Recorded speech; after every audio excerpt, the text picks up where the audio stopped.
What's up guys, Mamoswine EX, one of the most exciting cards in the Pokemon T.C.G right now. You know I had to take this boy from the bottom to the top of the ladder in just under 17 hours. I got a brand new build for you guys. I got about 20 matches that I found were pretty interesting from my climb to the Arceus Rank. If you guys like this type of thing, make sure you're subscribed because there's going to be some pretty hype stuff coming in the future, including a Gardevoir video that I am very proud of, to say the least. For starters, you got to have 4 Swinub. He's your baby Mamoswine. He's adorable. Look at him in the snow. So cute. Double Piloswine. Oh yeah, the call for family attack does come up. We'll mention that later. Double Piloswine, you never attack with it. He's just a bridge to your 3 Mamoswine EX.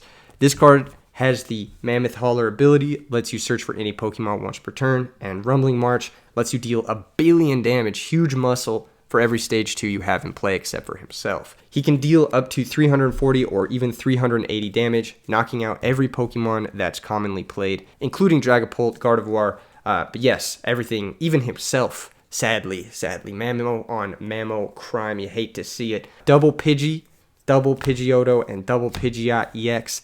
This guy also helps you set up searches for things that aren't Pokemon, so like supporters, energy, you name it, searches for everything. Also a stage 2, so this is a multiple stage 2 deck, but unlike other multiple stage 2 decks which suck, he helps you set up every stage 2 beyond himself very easily. There's going to be a lot of Pokemon, 25 I believe is the total count, which is higher than average by a significant margin, but each one of them fulfills a role as either a plus power for your Mamoswine or has a utility ability like Quick Search. Your next attacker is going to be 2 Torchic, 1 Combusken, and 2 Blaziken EX. This Pokemon is very important for this deck. Mamoswine takes 2 energy to attack, so the Seething Spirit ability allows you to chain Mamoswine attacks without having to take a turn off, basically. The Smolder Salt attack also comes up quite a bit. Mamoswine is weak to grass. Blaziken EX being able to KO Ogerpon, being able to KO other grass Pokemon that I can't think of at the moment, definitely comes up, and this Pokemon is a crucial attacker in some matchups like the Steel matchups. Archaladon, Zacian, that sort of thing. It's a low resource investment, huge hit points, kind of like Mamoswine, and overall a very strong card. I think there's definitely some decks that could be birthed with this if Gardevoir wasn't kind of overshadowing it currently. The other stage 2 Pokemon, we got 1 Luxray and 1 Klinklang.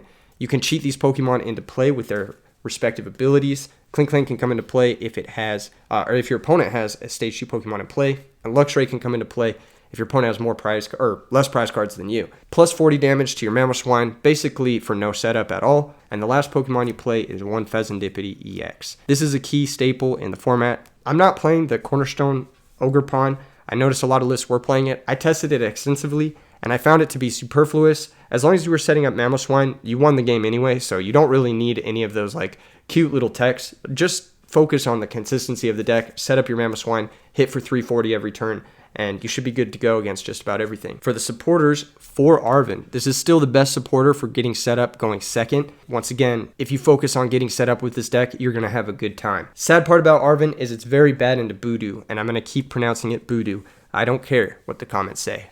The next card that I'm going to show is one that I don't see in a ton of lists, but it's the Tenacious C, Colress Tenacity. This is the best supporter for getting set up in stage 2 decks going first into Voodoo, which is actually really important. I'm going to go into this more in detail when I show the stadiums in the deck, so hold on to this thought. Hang on to this thought. All right, next supporter, 1 Professor Turos, a key utility supporter. This helps heal a Mamo or move something out of the active that may be stuck. Pretty important card in my opinion. Can't play this deck without it. Mamoswine's a bit of a tank, so if your opponent can't one-shot it, this card's going to get you a lot of value. 1 Iono. This is a huge change. Most Mamoswine decks are playing upwards of 4 of this card. I actually think that this card is not very good against any deck that isn't Raging Bolt. And you have a losing Raging Bolt matchup anyway, so I've decided that we're going down to 1 Iono. It's still crucial in some cases, but the format is warped in such a way that your opponent will have Dracloaks or Fezandipities, where your Iono is actually just digging them 3 cards further towards their out that they need in order to lock up the position against you. Generally speaking, one of the weakest supporters in the meta, and I think if you're playing a lot on the ladder, you'll recognize this very quickly when you Iono someone and they beat you because you Iono'd them. Definitely costs you more games than it should. I think 1 is still crucial. You can search it off Pidgeot, but definitely don't want to play more. It's liability in more cases than it should be.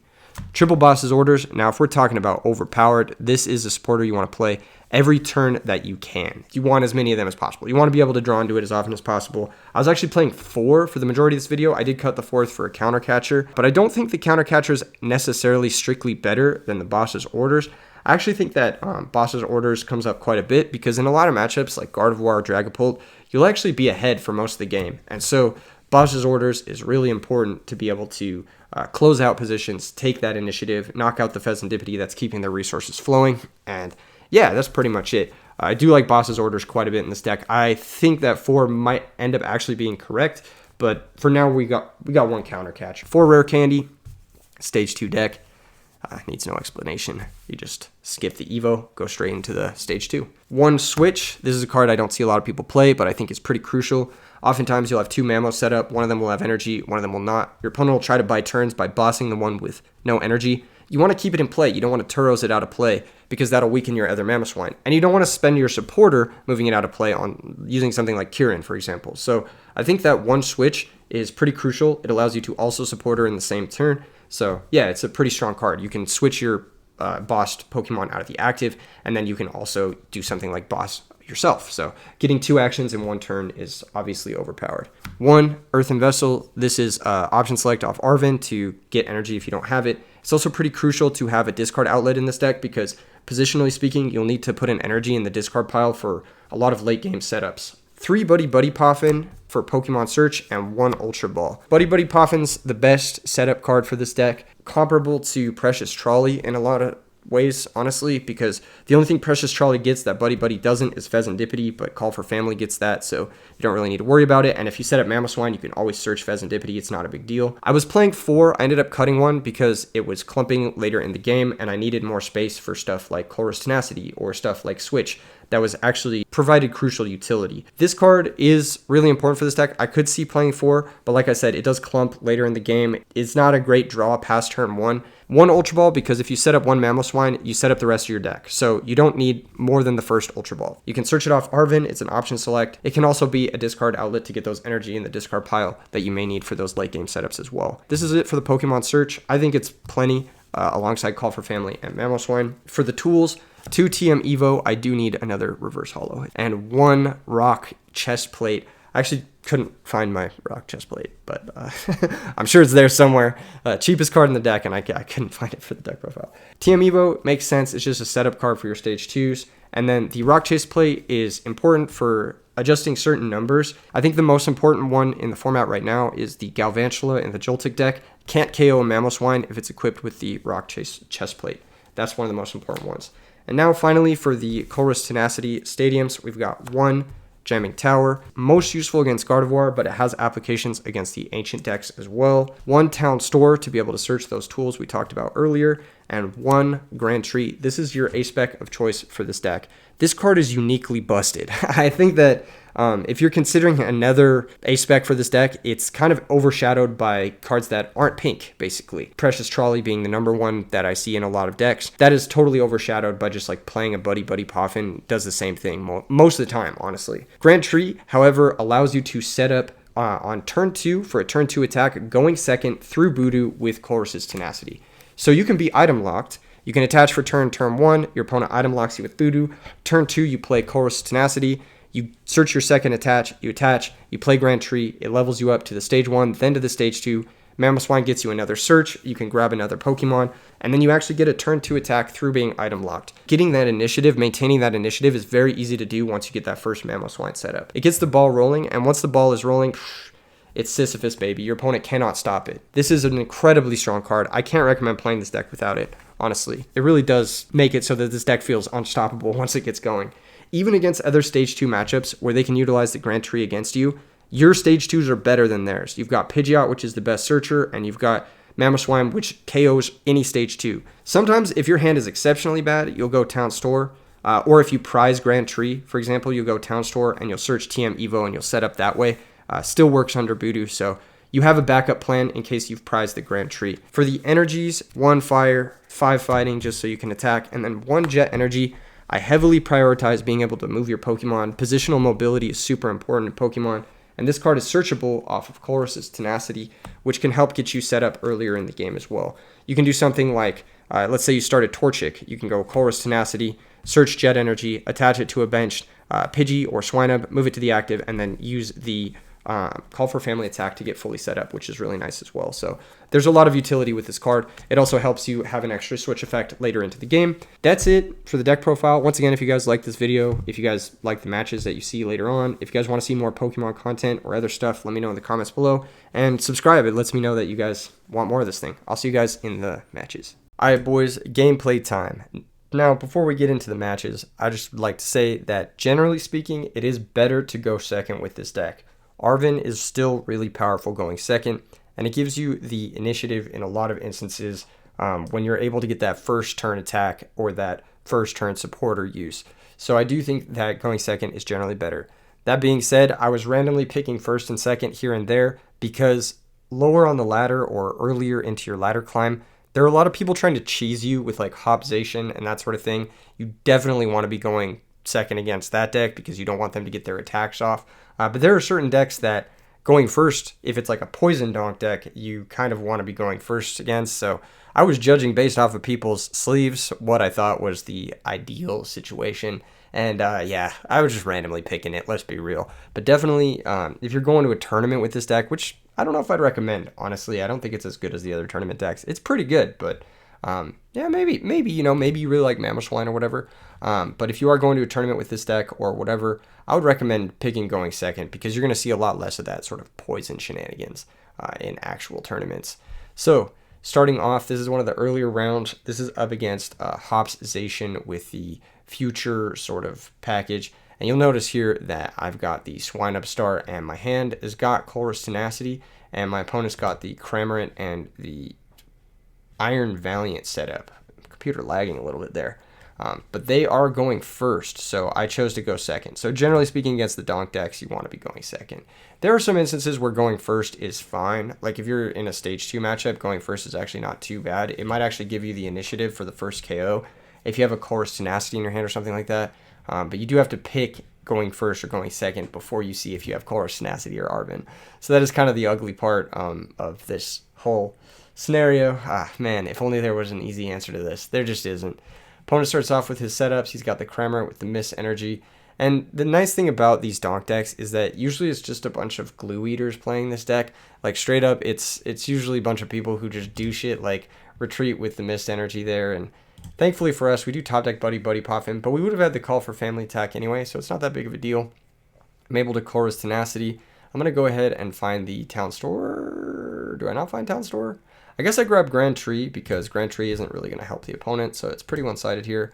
I attach the active Swinub. I go ahead and use Call for Family. I check my prizes here just to make sure, and I do have the Combuskin in the deck, and so I'm going to be able to get a turn 2 attack potentially if the Swinub in the active dies, and if the Swinub in the active doesn't die, then I'm guaranteed my turn 2 Mamoswine with the attack thanks to the Grand Tree. So going second, Colress Tenacity gets you that guaranteed Mamoswine turn 2 attack, which is amazing. That's exactly what you want. You want that speed, you want that pressure on your opponent because they usually can't deal with it. That being said, the opponent here does have the Hop Zacian, so he is going to be able to attach that Choice Band, potentially retreat the Squawkabilly and KO my Swinub, so I'm going to need something pretty good here to come back into this game, and thankfully Steel Pokemon or Metal Pokemon are weak to Fire, so potentially Torchic here could pick up this KO. But that being said, it should be pretty simple. We've got double rare candy, so all we need to do is Grand Tree out the first Mamoswine, and once you have the first Mamoswine, you usually have your full setup. This is a good example of what this deck does, why we're playing the Tenacity, why we're playing all this other stuff. I contemplate here going for the Piloswine, and then I decide I actually need to rare candy out the other Mamoswine in order to get 2 stage 2 Pokemon into play in order to knock out this Zacian because it's 230 hit points and not 220. So we're going to grab Blaziken. We're going to use both our rare candies here. We're going to go ahead and attach from the discard pile to the active Mamoswine, attach the Fighting Energy of the Mamoswine in the active, go for the 260 knockout on the Zacian. And now we're not out of the woods just yet. The opponent could start stacking damage on our Pokemon and then potentially use a TM Devo because we have rare candied out a few Pokemon. But like I said, thankfully, these types of decks they're usually all in on getting a sort of donk. And if you can get this guaranteed turn 2 setup with Grand Tree, they have one turn to make it happen. And if they don't make it happen in that one turn, they're never coming back. Because a Hop Zacian, it needs so much to be able to kill a Mamoswine. It needs so much to go right.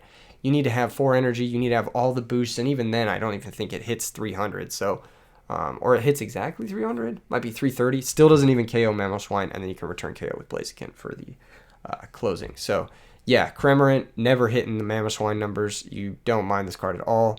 And part of the nice part about playing a ton of different boss's orders is it gives you the highest chance of drawing into a boss's orders here and just closing out the game by picking off like a Squawkabilly or something like that.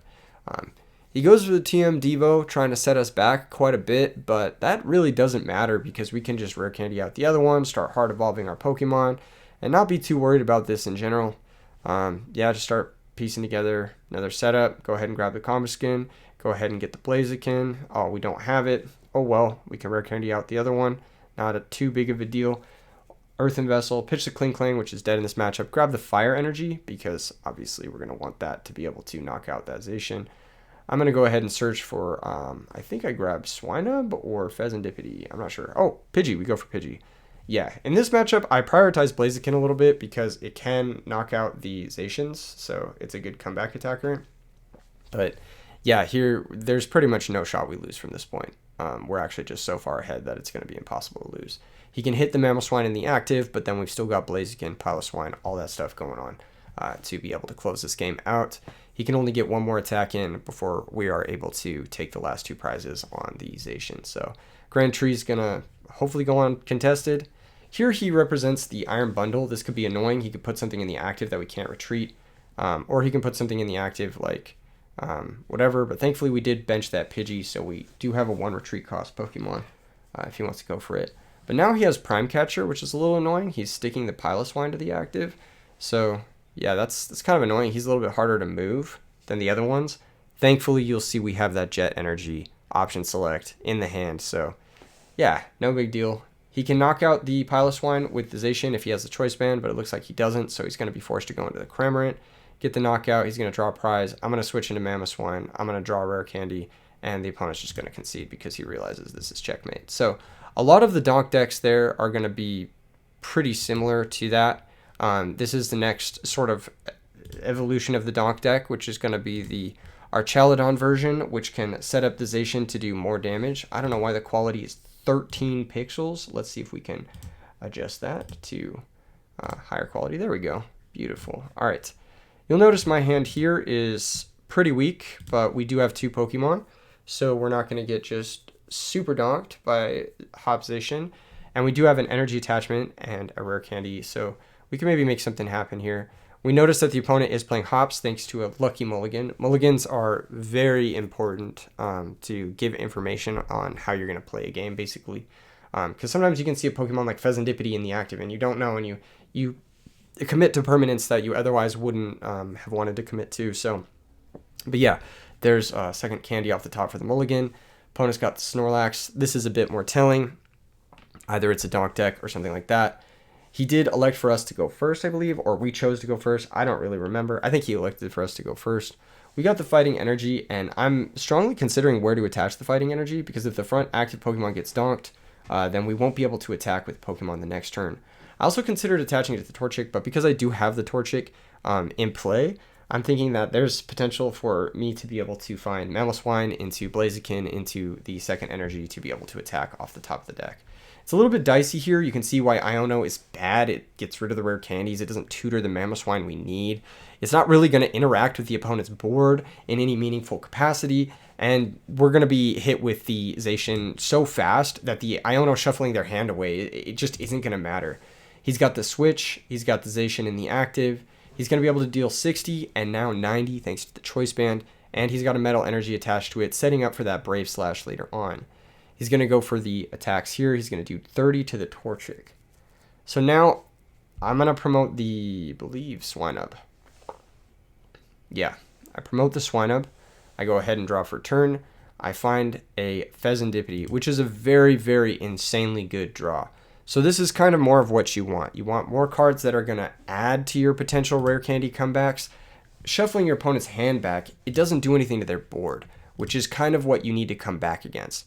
So the Iono here is a little bit sus, and thankfully we're able to rip into Grand Tree, which is just massive. That's going to get us to the Mamoswine, and then hopefully Iono will get us to the energy, and we'll be fully set up, ready to attack, ready to go. Piloswine's going to go there, Mamoswine's going to go there, and then all we need after this is a Luxray, I believe, to get this KO. We're going to go for the Mammoth Hauler. I believe the Mammoth Hauler here gets the Blaziken or the Luxray. I might have opted for Blaziken. I think I prized the Luxray, didn't I? I might have skipped through that. I don't know. Maybe I didn't. I go for Rare Candy, bring out the Blaziken, and now that we're fully set up, we're not really in danger of anything. He can bosses then use Hop Zacian to KO the Pheasantipity, but then we're return KOing the Zacian, and there goes all his resources. And we're just ahead. We're going to go ahead and Iono here, giving the opponent a little bit of a hand boost. Once again, I really dislike Iono in this meta. It doesn't impact the board, but we needed to go for it. We end up finding the basic fire energy, which is hilarious that we found basic fire, not basic fighting. So we're missing the attack here this turn, which does suck. You know, it does suck, but we go ahead and, I believe, pass the turn. I attached to the Blaziken, yeah. I attached the fire to the Blaziken. Next turn we might be Turoing our active Mamoswine and then KOing the Zacian. But there's nothing he can do to KO the Mamoswine. So positionally, we're not in a bad spot, honestly, all things considered. So, yeah, it ended up working out quite well. He uses Grand Tree to just check his deck, check his prizes, shuffles, realizes there's not really much he can do with his deck against our deck once we're set up. And I think he just concedes. So this is kind of the strength of Mamoswine as just a tank. In these sort of metal steel matchups, you really invalidate these matchups. I think these matchups are super free, provided you get set up. And if you start with multiple basics, it's also pretty free as well, because you can usually afford to give up KO or two, and then you come back, you put a Mamoswine in play, and that's all the momentum you need to just completely stop these decks in their tracks. So one of the nice parts about Mamoswine with Grand Tree is that it sort of does invalidate these decks. So moving on, next matchup is going to be up against something a little bit different. This is going to be one of our earlier ladder climb matches, I believe. It's going to be up against the Ancient Baby deck, which is a deck that I personally really like, but unfortunately is a little underpowered into the metagame right now. It's like the single prize Ancient deck with Professor Sawdust. I do think this deck has potential in the right metagame, and I think it's pretty good against certain decks like Raging Bolt, and I think it's not bad against Gardevoir either. I just think it really struggles with Dragapult, and as long as Dragapult is the #1 most played deck, the Ancient Baby deck, it needs very, very specific bracket luck in order to do anything at like tournaments or an extended ladder play. But it is one of my favorite decks in the format. I do have a lot of fun playing it personally. So we're going to start off, we're going to Earthen Vessel, attach our energy. Opponent's got Great Tusk in the active. When they're playing this style of Ancient Baby deck, Great Tusk in the active is actually really hard to move. They don't have a great way to give it free retreat outside of Latias.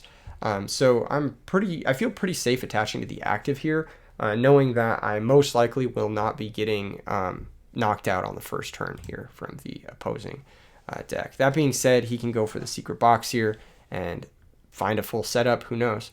From looking at his discards, I noticed that it's fighting energy, or dark energies, not fighting energies. So it's not a full mill deck. It's more of the Roaring Moon, Baby Roaring Moon type setup. He's got Artisan, he's got the Sawdust, he's going to do that. He's going to attach, and he's going to attach the tool, and now he's going to mill us 4 cards. So this is going to be a very interesting back and forth. Is he going to mill something crucial like my Piloswines? Is he going to mill something that I might not get access to later on? Because if you guys notice from the deck profile, I'm not playing Super Rod. I'm not playing any sort of recursion whatsoever. No Night Stretcher. I think those cards are completely unnecessary in this deck. If you get set up, you win. If you don't get set up because you have cards like Super Rod glued to your hand, then you don't win. That's it. This deck is a fully set up deck. We draw on a Rock Chestplate. Pretty useless draw here, but thankfully he did not mill our third Mamoswine, and he did not also mill our Grand Tree. So we're able to grab the Grand Tree. We're going to check here to make sure the third Mamoswine is in the deck, and it is. But unfortunately for us, we're a little bit in a weird way here. We can't knock out this Great Tusk. We can't get a second stage 2 into play right away. So he's going to be able to get a lot of value out of this Great Tusk. This is back when I did have the Cornerstone Ogerpon Mask. You'll see that in the deck. I cut it later into these matches because you'll see in one of the next matches I play against Zoroark, and it was a liability. In the one matchup, it's supposed to be very good. So if a card is a liability in a matchup and it's a liability in other matchups, being a 2-prize sitter, can't recommend. Anyway, here comes the Iron Bundle, putting the Piloswine to the active. Very frustrating situation here for your boy. He's going to Explorer's Guidance. He's going to grab some stuff. I wanted to grab the second Piloswine before he had a chance to mill it, because that could have been a bit of a difficult situation for us. And now we can get double. This is back when I was playing Kieran instead of Switch as well, but that would have been the Switch. So same thing, basically. We're going to go ahead and I ended up switching it to the Switch because there were a lot of instances where I needed the Switch plus the supporter or in the same turn, and also I had a lot of instances where I needed Arven to be able to grab a Switch card, and Arven can't grab Kieran, so unless you play Pokegear and get lucky. So yeah, Kieran, it would have been Switch here, so it would have been the same outcome nonetheless. We're going to grab our Pokemon out of the deck. This does make our deck a little bit weaker to the milling, obviously taking cards out of the deck, but we will need Pidgeot and Blaziken if we're going to want to play a long game here. So yeah, we're going to go ahead and knock out that Great Tusk. He's going to be forced to spend a Night Stretcher on it if he wants to continue with this mill game plan. I think it's just a little bit too behind the curve. He super odds back some Pokemon here. I do notice that he's on the End Zoroark and the Roaring Moon, so he's not a full mill deck, so I don't know how long he can keep this sort of thing up. He's going to go ahead and bundle us. We're going to push Mamoswine to the active. We have energies in the discard pile, and we are now able to go full into Blaziken. Just kidding, he milled one of the Blazikens. So either that or we prize it, I don't fully remember. So we're still stuck here, which is kind of annoying. We've lost both our Pidgeots, we've lost everything. We're going to go ahead and grab Pheasantipede out of the deck. I'm going to go ahead and end my turn here. I am basically just setting up to Blaziken, evolve, and then attach the active next turn. But I want to keep the energy in hand in case he does something like bosses or counter counters up the Pidgey and I need to retreat that, or counter counters up the Combusken and I need to retreat that, or whatever. We're going to evolve into Blaziken now. So yeah, save your energy. You don't need to commit them till the turn you go for the attack. That's another big key thing here. We just attack for 260, keep it simple. And at this point, he needs to mill us 4 more times with a supporter, or way too many times without a supporter.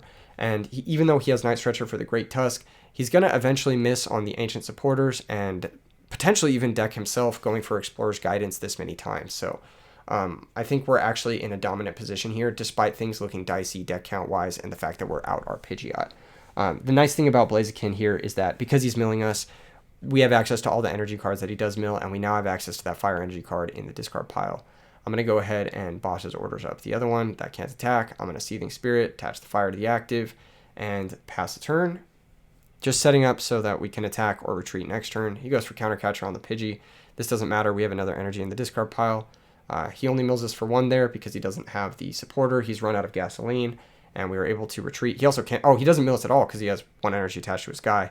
We knock out the Great Tusk. We grab another prize. And things are looking dire for him. He only has 2 cards in hand. He only has 11 cards in deck.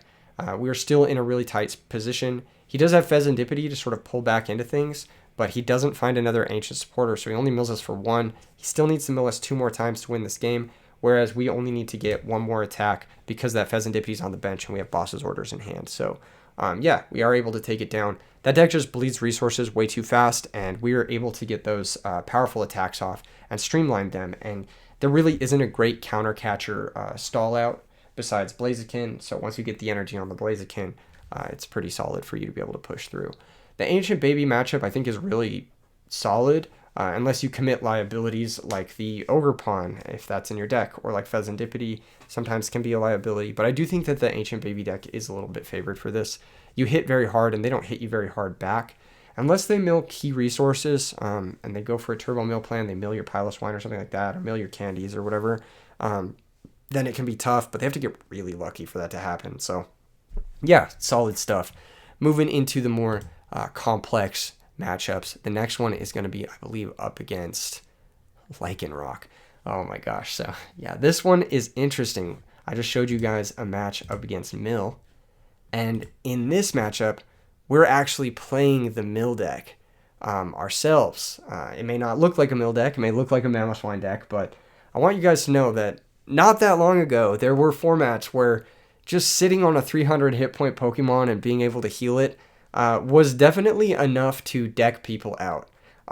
And this format is no exception. If your opponent commits something like what we're about to see, as soon as he flips his active, let's see it, let's see it, let's see it. Like this Stunfisk here, which I'm reading for the first time, only deals 30 damage, which you'll notice is the exact amount we can prevent with the rock chestplate. Has 3 retreat cost, unless a tool or a Latios gets put into play. Then, you know, we might be able to just trap this in the active and deck our opponent. As of right now, the opponent has less cards in deck than us. I'm going to bench the Torchic, and I believe I'm just going to pass. I believe I don't even attach the fire. I believe I just pass. I might attach it. I'm not sure. Do I attach? I benched the Pidgey too. Yeah, there's very little issues with benching the Pidgey. Worst case scenarios, we can always use Pidgey out to search for Turos and pick it up if we have to. If this is some sort of like Frostlass style deck. Turns out it's not. He's got Dunsparces, and it's going to be something that's going to try to make use of that custom trap on Stunfisk, as well as these sort of revenge damage, Vengeful Punch. So if we ever attack this, we're going to take 90 damage on the Crackback, which is a considerable amount of damage, chip damage towards knocking out our Pokemon. He finds Brilliant Blender, and he also finds an Arven, and he's going to Brilliant Blender and send a bunch of cards from his deck to the graveyard. 5 energy. So now he's down 14 cards lower than us, but he does have Dunsparces in play, and that can make it so you can never deck out. So we're going to need to play sort of a resource game where we run the opponent down on cards, keeping Stunfisk in the active. I'm going to go ahead and attach the chest plate now so we don't take damage from the Stunfisk, I believe. This is where the game plan is sort of formulating in my head, where I'm like, as long as I can keep this Stunfisk trapped in the active with my 4 copies of Boss's Orders, then it's going to be pretty difficult for me to lose this game. He'll eventually just run out of cards. I TM Evo, bring out my Pidgeot, and now my resources are online. I just need to be careful about my cards in deck, make sure it doesn't go too low compared to his, in case he has something like Super Rod. I want to stay above that Super Rod threshold, that sort of thing, and I kind of want to bait him into searching more cards, playing more cards. Here comes Alana's Aid, that's going to grab back 2 fighting energy. He can now attach the Stunfisk and rumble us for 30 damage. I didn't attach the rock chestplate. What was I thinking? Huge misplay on my part. Absolutely should have done that. Huh. Anyway, we're going to quick search here. We're going to check out the deck. I'm going to grab Colress's Tenacity because that can get us the Grand Tree and the next energy attachment. So it's a little bit of a 2-for-1 here. We're going to grab the Grand Tree and the energy. Keep it simple. And now that I know the active is going to be our big boy Mamo, we're going to go ahead and evolve. It is really awkward. The fire energies on the Mamo is really, really awkward. And I'll show you why in a second. But as of right now, we're poised to just sit here forever. Opponent's got 30 cards in deck. We got 37, so we're feeling pretty safe. He's not really pressuring me. He needs to burn his boss's orders in order to do anything. He burns the Grand Tree, but that's fine. It already got our value. Plays another Stunfisk, and I'm like, oh, that's great. If he starts to attach to this Stunfisk to hard retreat, we can just bosses up the other one. Not only that, but he Professor Researches and discards a switch. So I'm like, okay, how many switches could this guy possibly be playing? Maybe 2. Maybe. But usually, people only play 1 switch. I know that because I'm only playing 1 switch. He goes for an Ultra Ball. He grabs a Lycanroc. He plays Lycanroc. This just doesn't matter. Cards out of deck is a good thing for us. The only issue for us is going to be those Dunsparces. The fact that there's 2 of them. What I need him to do is I need him to basically get down to low cards in deck and then cover his bench space so that he only has room for 1 Dunsparce.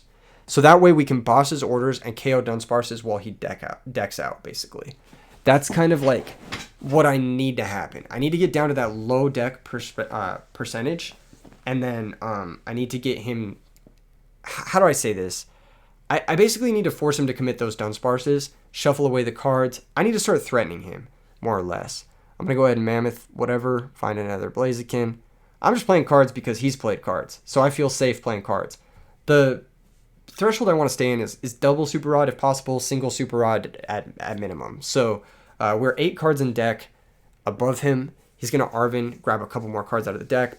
Totally happy about this, actually. He's going to put the Rocky Helmet on the Rockruff. He's going to go ahead and Ultra Ball, pitch a couple cards.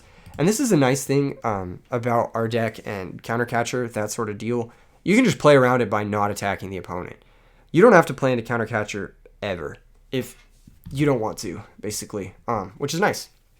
So, yeah, he's not really applying any forcing pressure, and this is exactly what I wanted to see. I wanted to see Dunsparce get used, and I want to see him bench another Pokemon here so that he locks up his bench and he doesn't have double Dunsparce.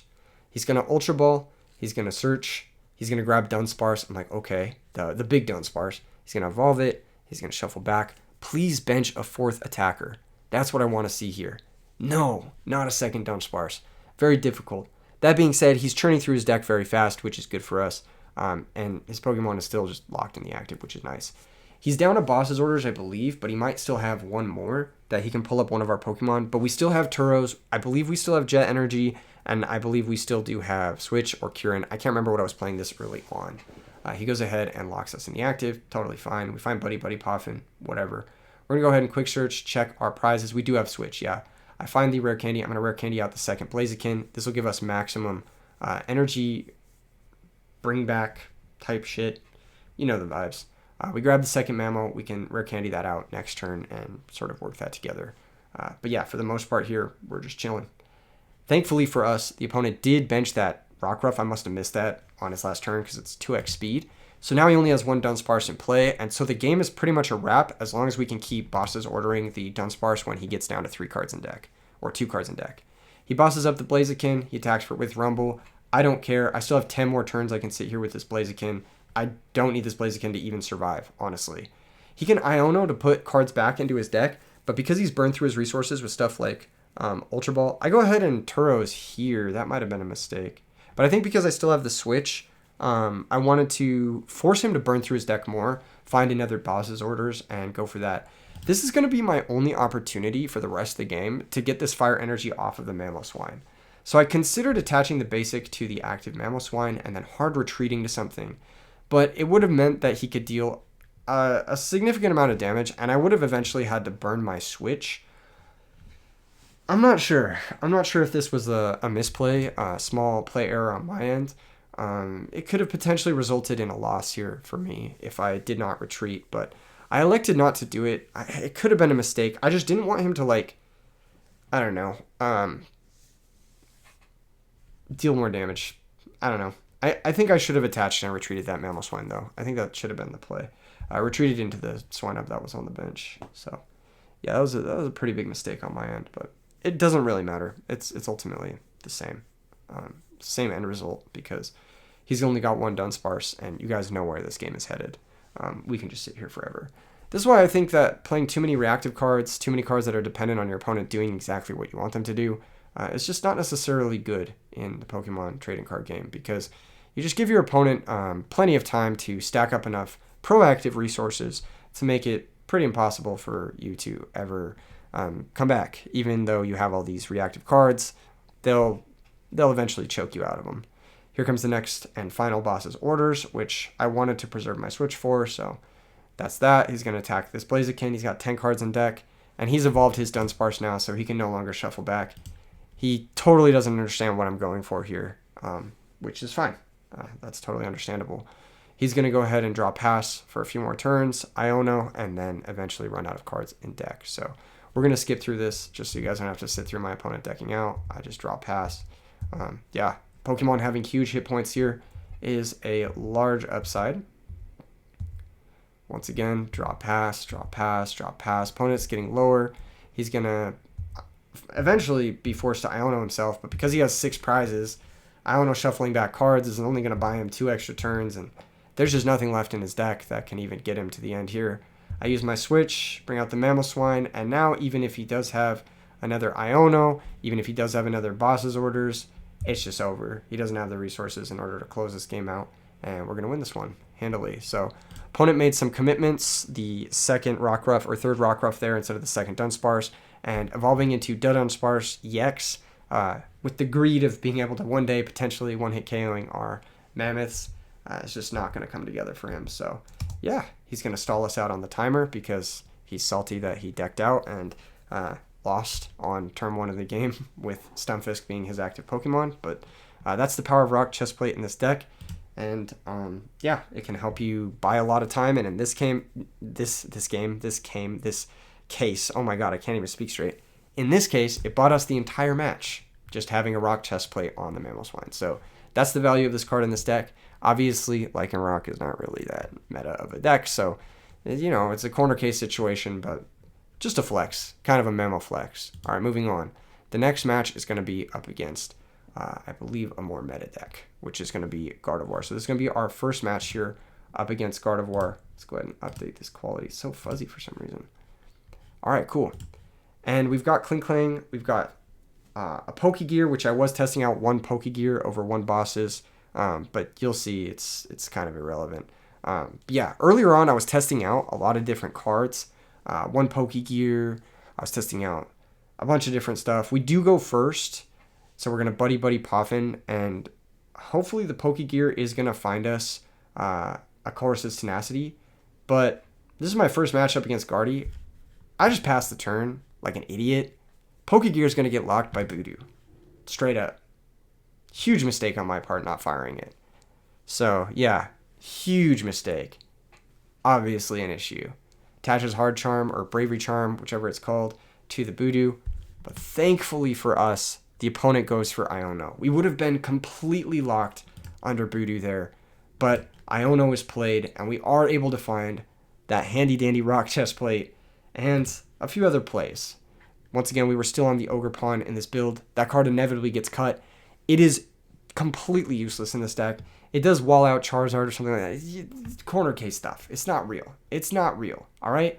We got the Arven. We can grab the TM Evo and the Rare Candy. The Rare Candy's for later. We're going to go ahead and attach the TM Evo now. We're going to evolve a few of our Pokemon on the bench. Swinub and Pidgey because they can get us to our Blaziken later on.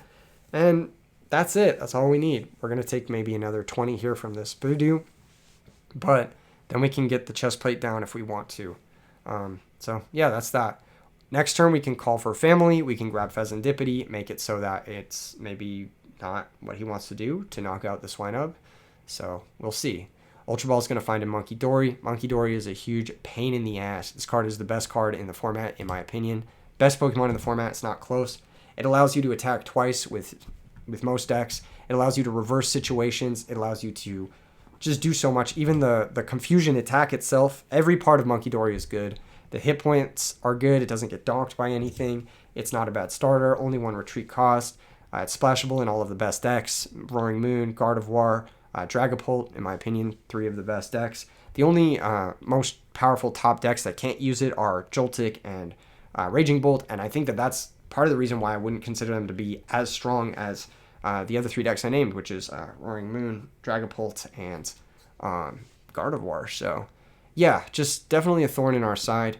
But as of right now, we're just chilling. We got Pheasantipity. If he knocks out the Swinub, okay, he knocks out the Swinub.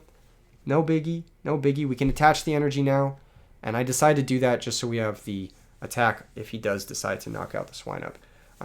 So, next turn, ideally we find Mamoswine off of 4 draws. He goes for the knockout.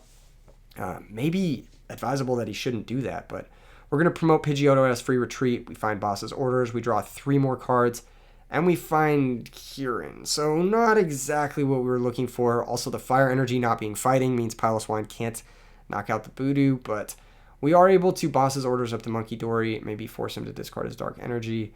We're going to retreat into Piloswine, and we could put the Luxray into play, which I probably should have done, but I bench another Swinub in case the Piloswine gets knocked out as well. So, yeah, a little bit tough. Ultra Ball is going to pitch to Psychic Energy.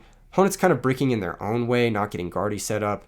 That's kind of the classic tale with Gardevoir. It's a little bit inconsistent. Ever since they lost the Curlia that allowed you to draw 2 cards, the deck is just not as smooth functioning. Draw that Pokegear once again. Really regretting it not being another supporter. But alas, here we are, just past the turn back. We've been Voodoo locked this entire game, but we're at the point where we have so many top decks that just get us full setup, and the opponent is struggling to get set up as well. So yeah, without us knocking out their Pokemon, they can't rely on Fezandipity to draw into their Gardevoir setup. And now we're going to have a real game where we each face each other. I'm going to Mammoth Hauler. I'm going to get Combuskin. I need to get the Blaziken set up as soon as possible. I'm just going to pass the turn. We weren't able to search for the Fighting Energy. And knocking out the Voodoo once again just turns on Fezandipity for the opponent. So they're going to item lock us one more time. We're going to draw for turn. It's going to be another Mamoswine. Once again, we're just going to get full setup. And yeah, Gardy's inconsistency is going to be a part of the reason why I think this deck is a little bit more proficient than that deck with regards to like the stage 2 mirror matches. That being said, if you are being attacked as the Gardy deck, Fezandipity will guarantee some amount of setups. So yeah, I don't know how to say it, but basically if you're not getting attacked, we have inevitability because our setup is better than theirs. And we're like one of the few decks that has inevitability against Gardy. Because Gardy usually has inevitability against other decks if it gets set up. So other decks are forced to rush down Gardy. Whereas we can kind of take our time and not trigger Fezandipity and basically just secure a really powerful position against them. We're going to knock out the Monkey Dory. We're going to take a prize card. We're going to find rare candy off the prizes. Always nice to find rare candy. Yeah, and now they can item lock us again, but our position is very difficult for them to deal with. They're going to need Gardy. They're going to need the Tool. They're going to need Drifloon. They're going to need a Monkey Dory, which we just knocked out. They're going to need so much just to be able to attack this Mamoswine. Not even kill this Mamoswine, which I don't even think they can deal 370 in that deck. I think they're going to be forced to go for a Screamtail knockout here. There's the Artisan from the opponent. They're going to grab another Monkey. So they've got second Monkey set up. They've got the Dark Energy. So they've got a lot of what they need here. And a Research to boot. Must have been the top deck off the Fezandipity. So they've got the full setup. But our setup is just a little bit more resilient than theirs. And we can do things like KO Gardy in one hit. Whereas they can't KO Mamoswine in one hit. And we can force them to require more every single turn.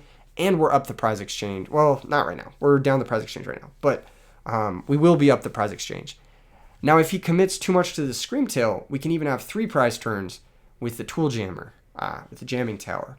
That being said, I think the opponent played this very intelligently and decided not to commit too much of the Screamtail into the potential Jamming Tower off of Colress Tenacity. So they're going to go after our Piloswine, which is totally fine. We have more Swinubs. We have more rare candies. It's not a big deal. We're going to flip the script, set up a couple Blazikens here. Another Pokemon that can be a little bit difficult for them to knock out.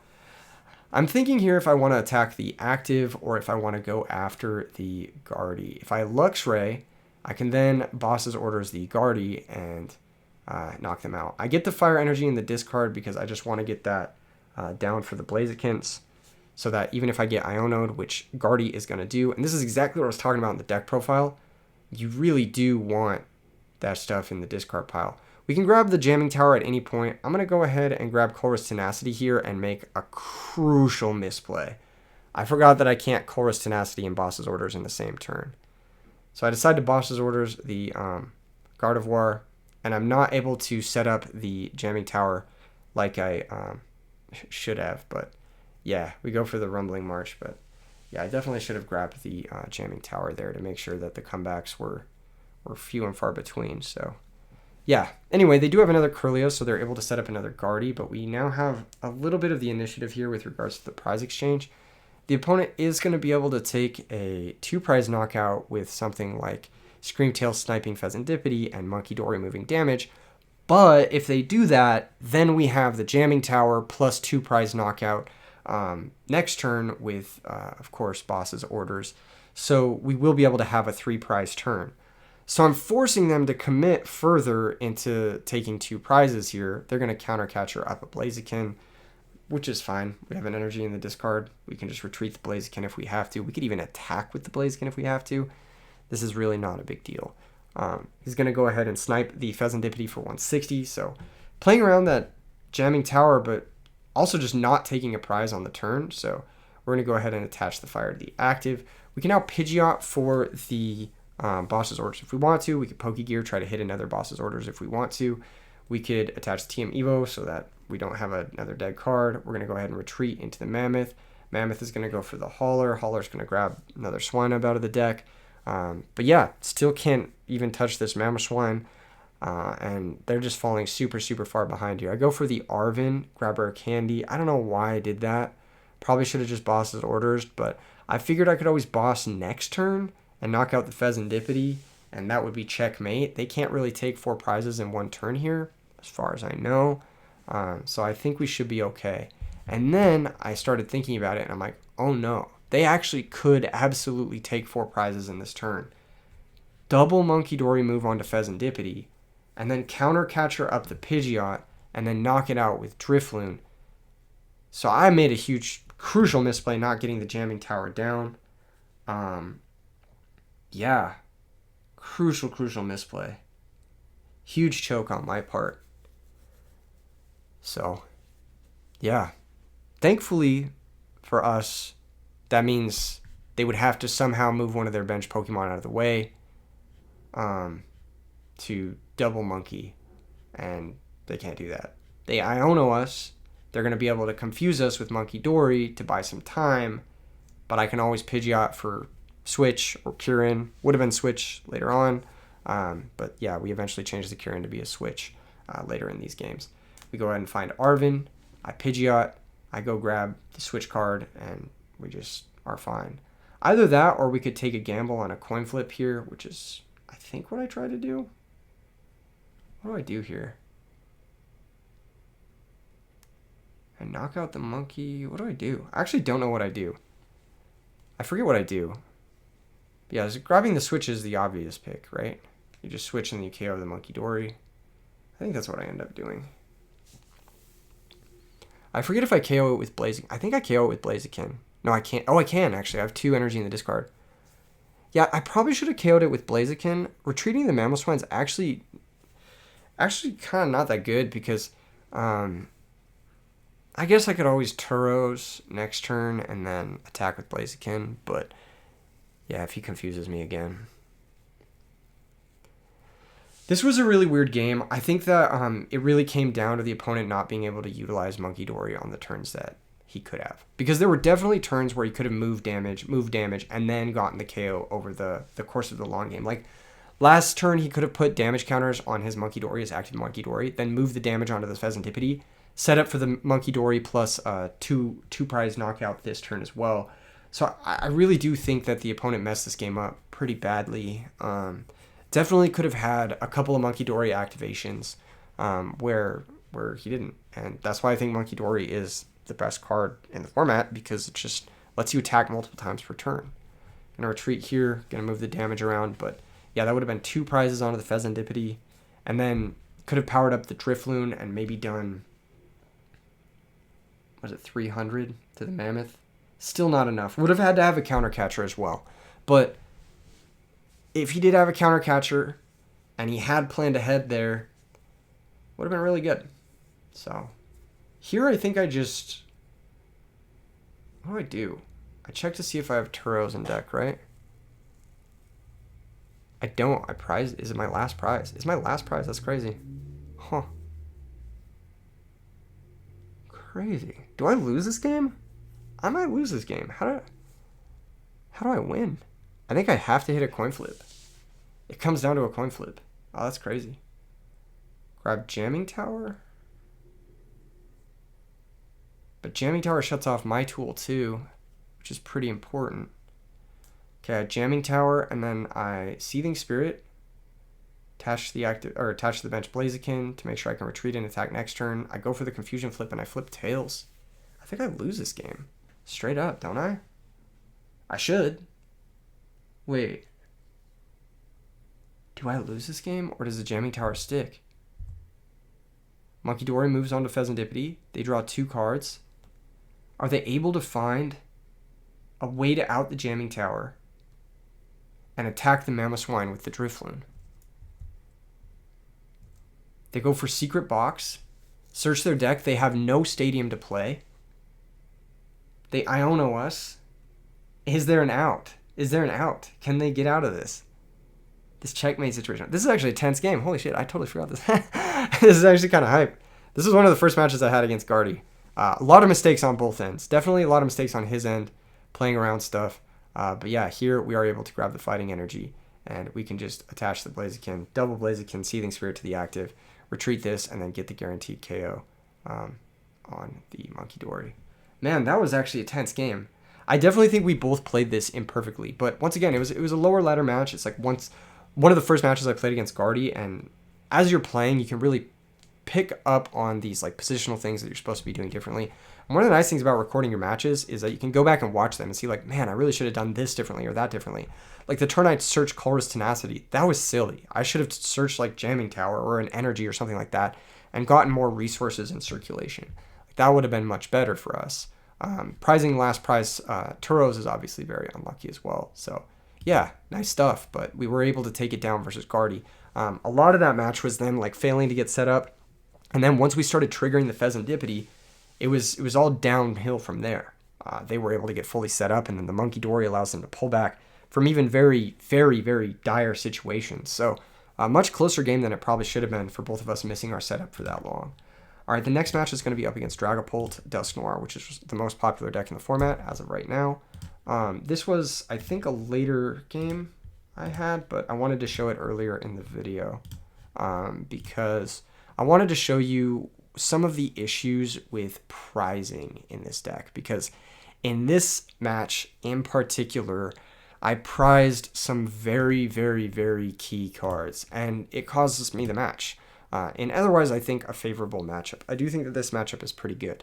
And a large part is because 200 damage plus 130 damage is only 330, and that doesn't knock out a Mamoswine. So the Dusknoir plus the Dragapult is never going to be enough to KO your guys. Plus, you one-hit KO the Dragapult back, so you're always in a pretty favorable initiative.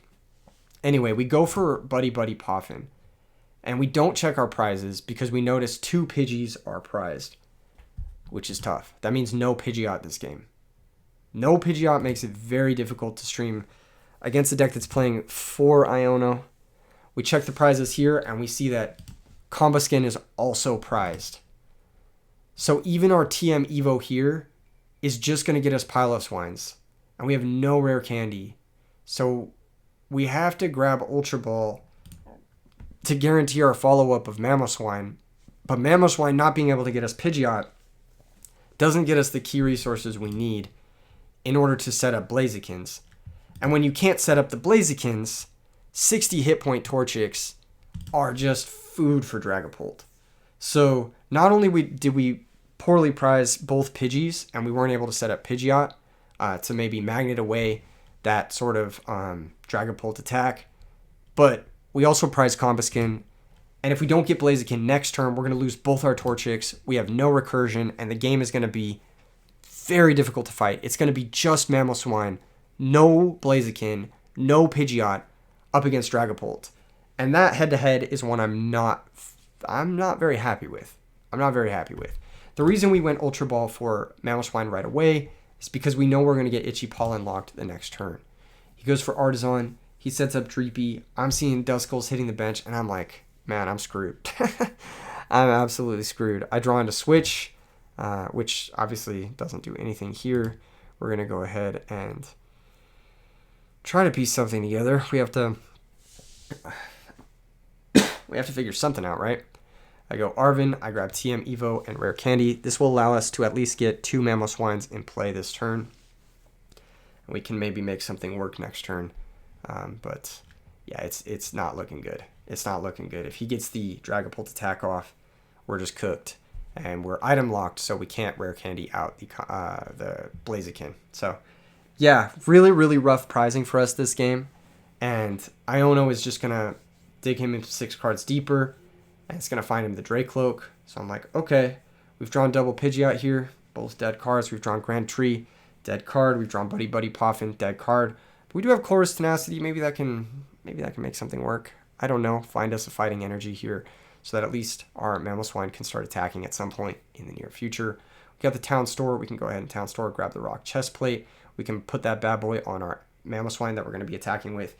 And we're going to call for Family Out Pheasantipity. So if he does knock us out, we'll at least get to draw 3 cards and maybe piece something together. this is going to be really hard. He's going to go ahead and Recon Directive, draw a new card. He's going to attach the second Dreepy, setting up his backup attacker. Dragapult EX is going to hit play. And yeah, we're falling very far behind here. This is going to be a 2-prize turn from the opponent. If he wants it to be 3 prizes now, if he wants to Dusclops onto the active, it's just going to be really, really bad for us. So yeah, brutal stuff. Town Store is going to search, fail, and we're going to see what the opponent wants to do now. He does go for the Cursed Blast, knocking out the Swinub. We each take 1 prize. Pheasantipity is now online. We do have Luxray. We did not find a Pidgey in the prizes, so we're not able to set up Pidgeot. Brutal stuff. We also didn't find a Combuskin, so we can't evolve it to get out of... So we had to lose a 50-50 on the prizes on top of having horrible prizing luck, because 3 of the prizes we could take here would have been absolutely massive for us with regards to setting up and being able to deal with what the opponent is doing. But alas, we lost a 50-50 on top of already having horrendous prizing. This is kind of the argument for having 2 Combuskin in the deck. It's just a very, very difficult thing to find space for. If you do prize your 1 Combuskin, it makes you much weaker against Dragapult. There's no way around that. The 70 hit point Torchic doesn't come out till the next set, so that's all we can do.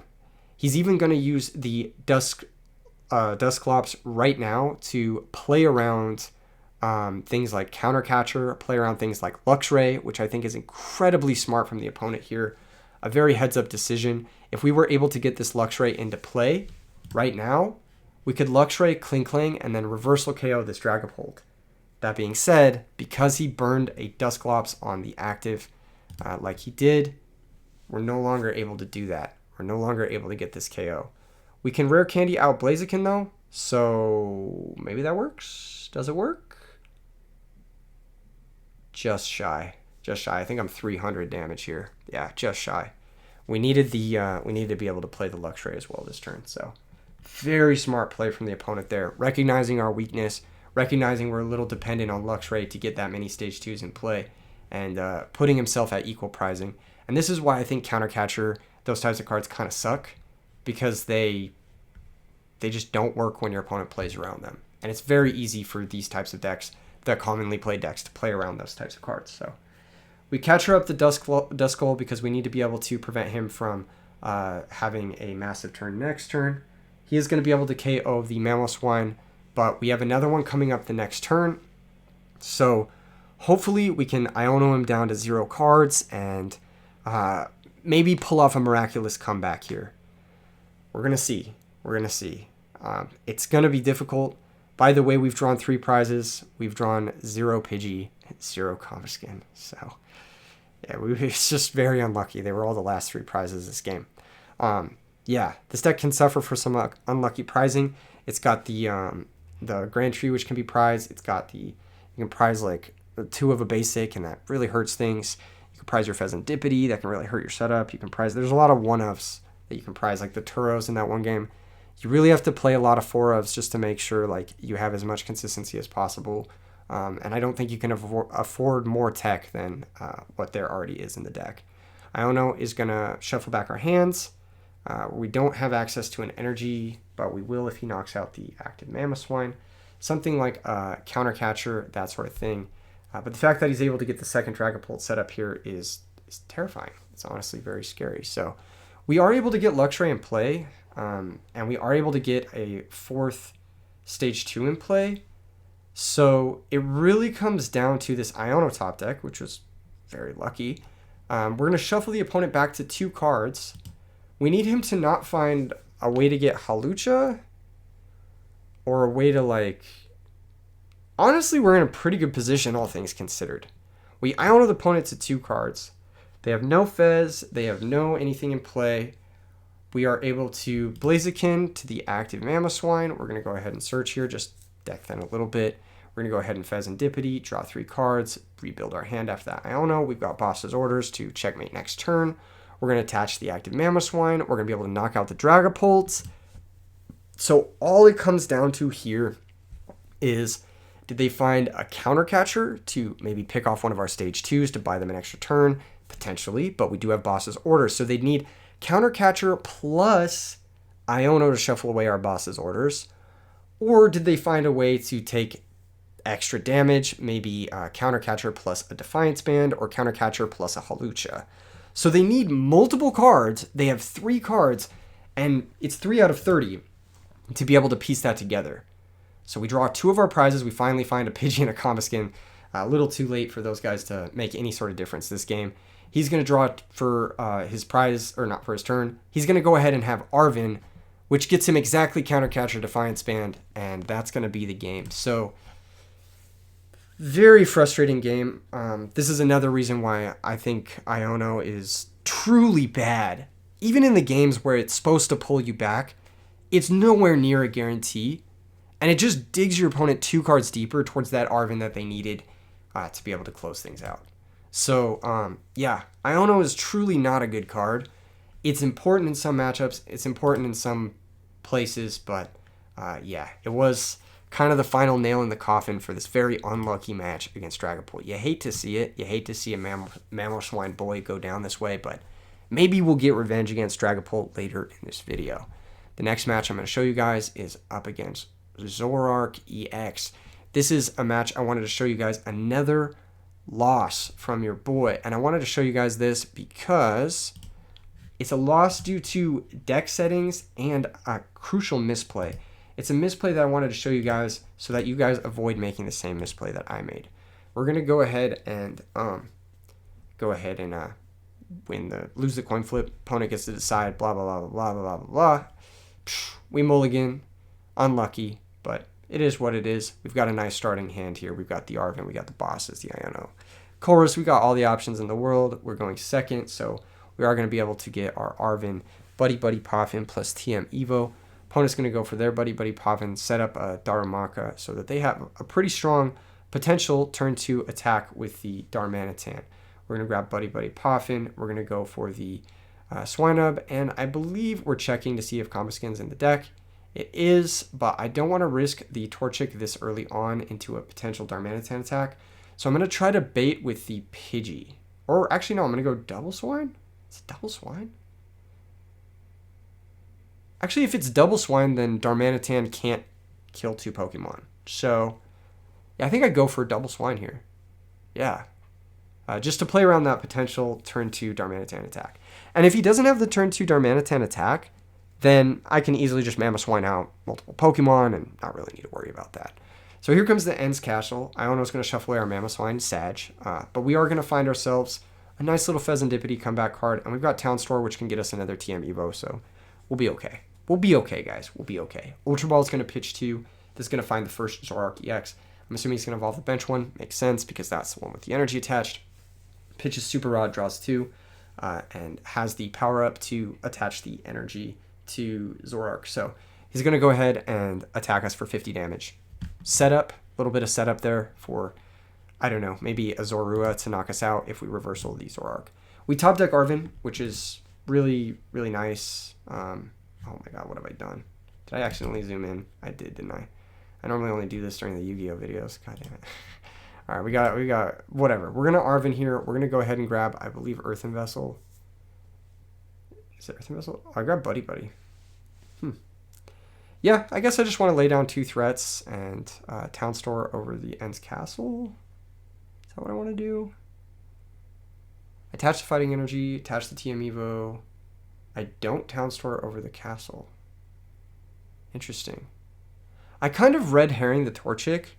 I prioritize the Pidgeotto and the Mamoswine because I want him to go for the Darmanitan attack on the Pidgeotto. I want him to feel like the Pidgeotto matters more than the Torchic. So that's why I sort of baited him by not evolving the Torchic here. If the opponent is wise, he will go after the Torchic and not the Pidgeotto, because that's my energy stream.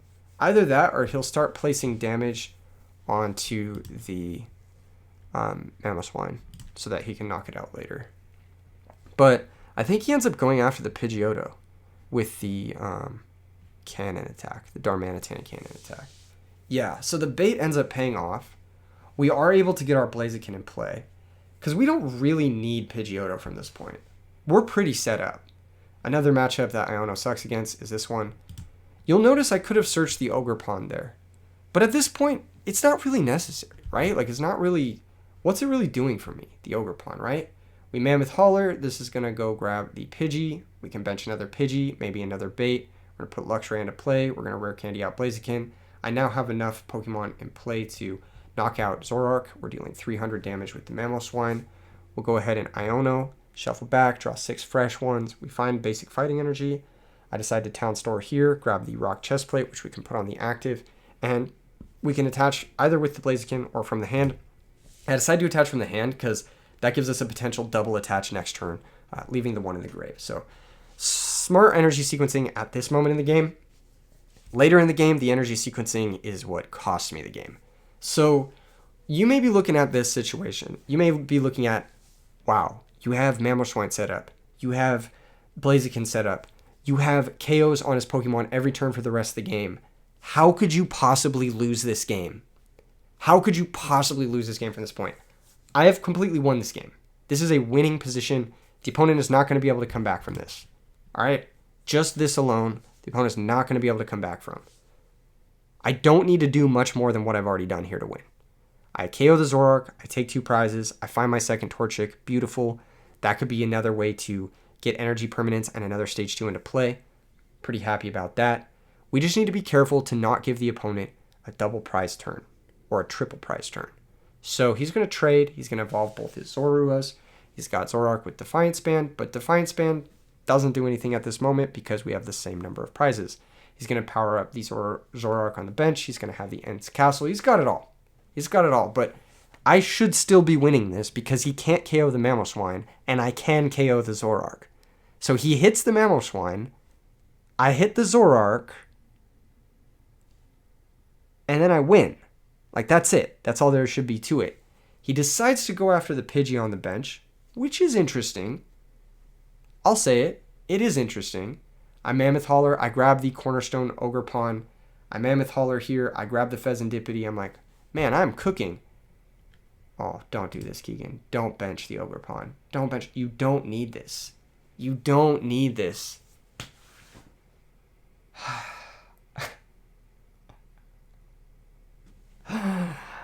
I got baited by this card being in my deck. I'm like, oh, Ogerpon's a free win against Zoroark. I should bench it and start powering it up. Seething Spirit, my only grave energy onto the Ogerpon. Attach my only energy from hand for some fucking reason onto the Ogerpon. And now I don't have a double attached turn. And I don't even have another fighting energy. So I can't even attack with the other Mamoswine. So if it gets trapped in the active, I lose. What was I thinking? Oh my god. Such a stupid mistake. All I had to do was nothing. All I had to do was nothing. Don't do like I do. Don't overcommit. Cut Ogerpon from your deck. It's a trap. It's a trick. It just makes you play badly. It just tricks you into playing badly. Just cut it from your deck. After this match, I cut it so fast. I went straight to the builder. I was like, I'm never playing this card ever again. I'm never playing this card. I don't care if my opponent has a Mimikyu. I will lose to it. I do not care. I do not care. I'm cutting Ogerpon from my deck instantly. Instant cut. I do not care. I never want to see this. The opponent recognizes my mistake instantly. And I'm just like, I'm cooked. I'm so cooked. I lose. I do have Professor Turos in my deck. I do. But if I Professor Turos my Mamoswine, then I don't have enough stage 2s in play to KO the Zoroark. And then he can KO me back with the Outrage attack. Oh, it's all bad. It's all bad. It's all bad. It's all bad. I can't even watch the rest of this. I can't even watch the rest of this. Oh, it's so bad. It's so bad. I can't even watch the rest of this. That was a brutal loss. When you're trying to get to the top of the ladder and you lose matches like that, I was in the kitchen playing, and I punched the table, and I scared the cat, bro. I scared the cat. I feel bad. After that game, you have no one to blame but yourself. No one to blame, but you are your worst enemy. Anyway, we are going to be watching the next match, which is up against Hops Zacian. Yeah, definitely a frustrating one. You should have a 100-0 matchup against the Zoroark deck. That deck is just free. It's so free. They can't KO Mamoswine unless you're bad. Just don't put 260 damage on a Zoroark. It's the last thing you want to do. Anyway, we start off pretty strong here. We got Pidgey plus the Swinub. We've also got the Grand Tree in our hand. So I'm feeling pretty confident about stuff. Opponent taking their sweet fucking time to put a Snorlax in the active.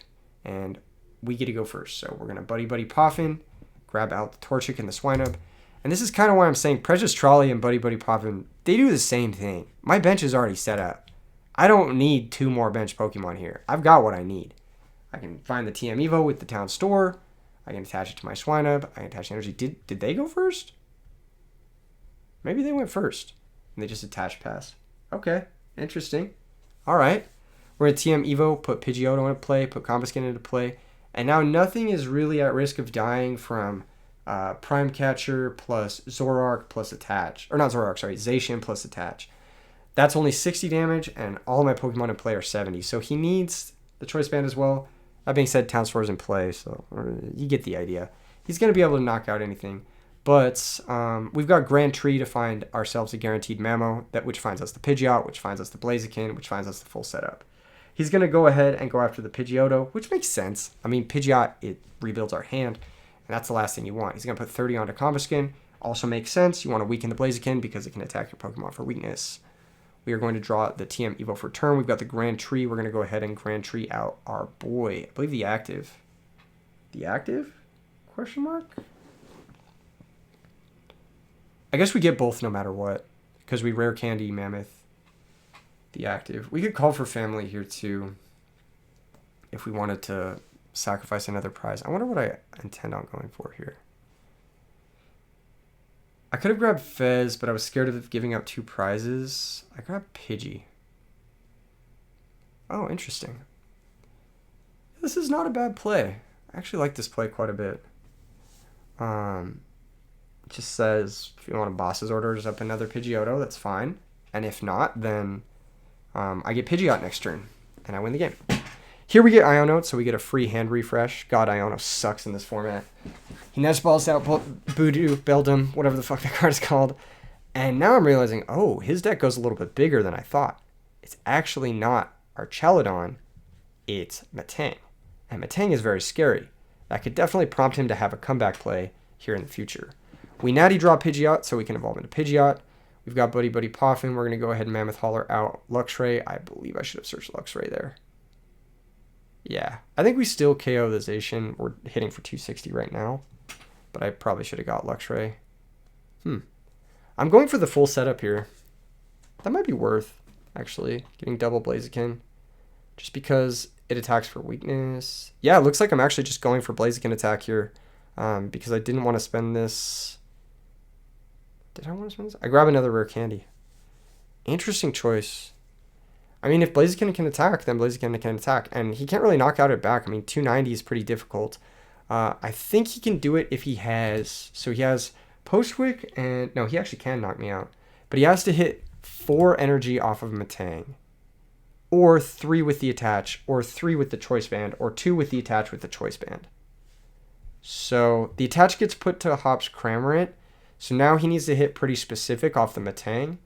He's burned a lot of energy, and he's super rotted back a Zacian.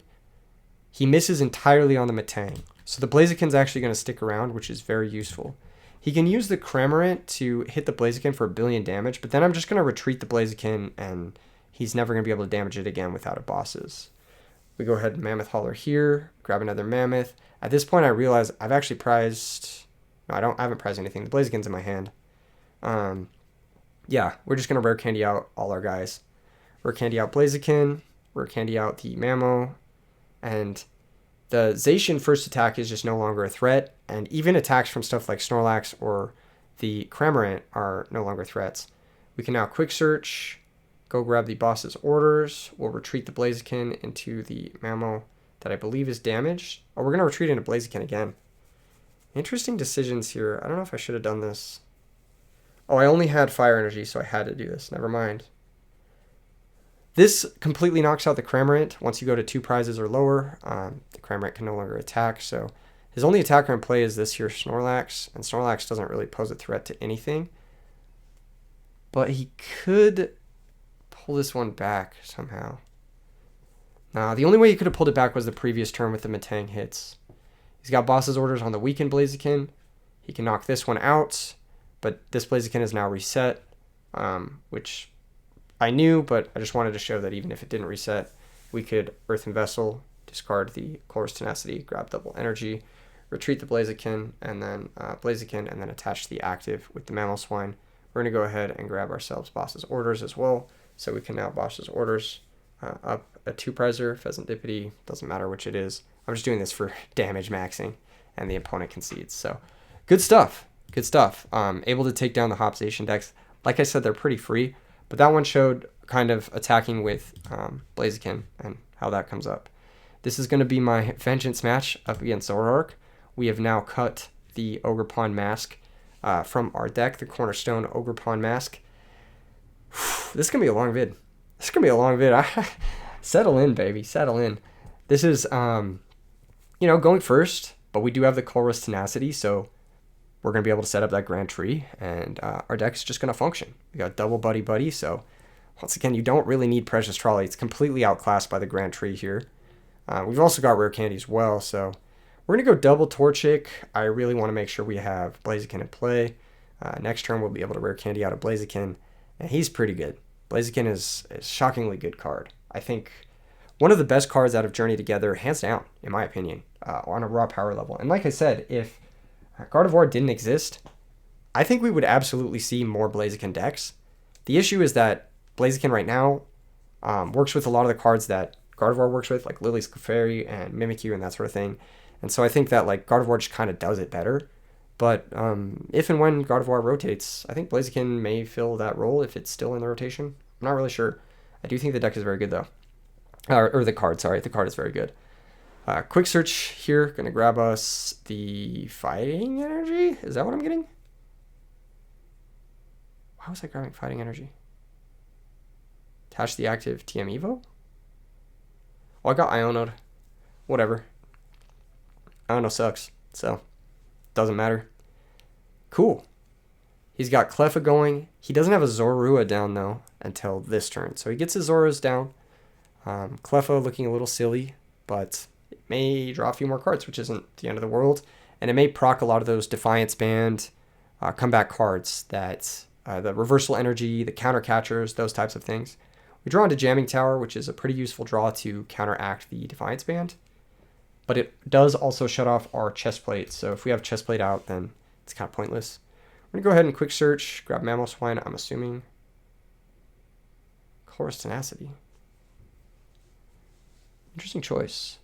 Oh, this is actually sick. So I go ahead and Chorus for Grand Tree because I want to bait him into Grand Treeing out a Zoroark so that he can give me 2-prizers to hit, basically.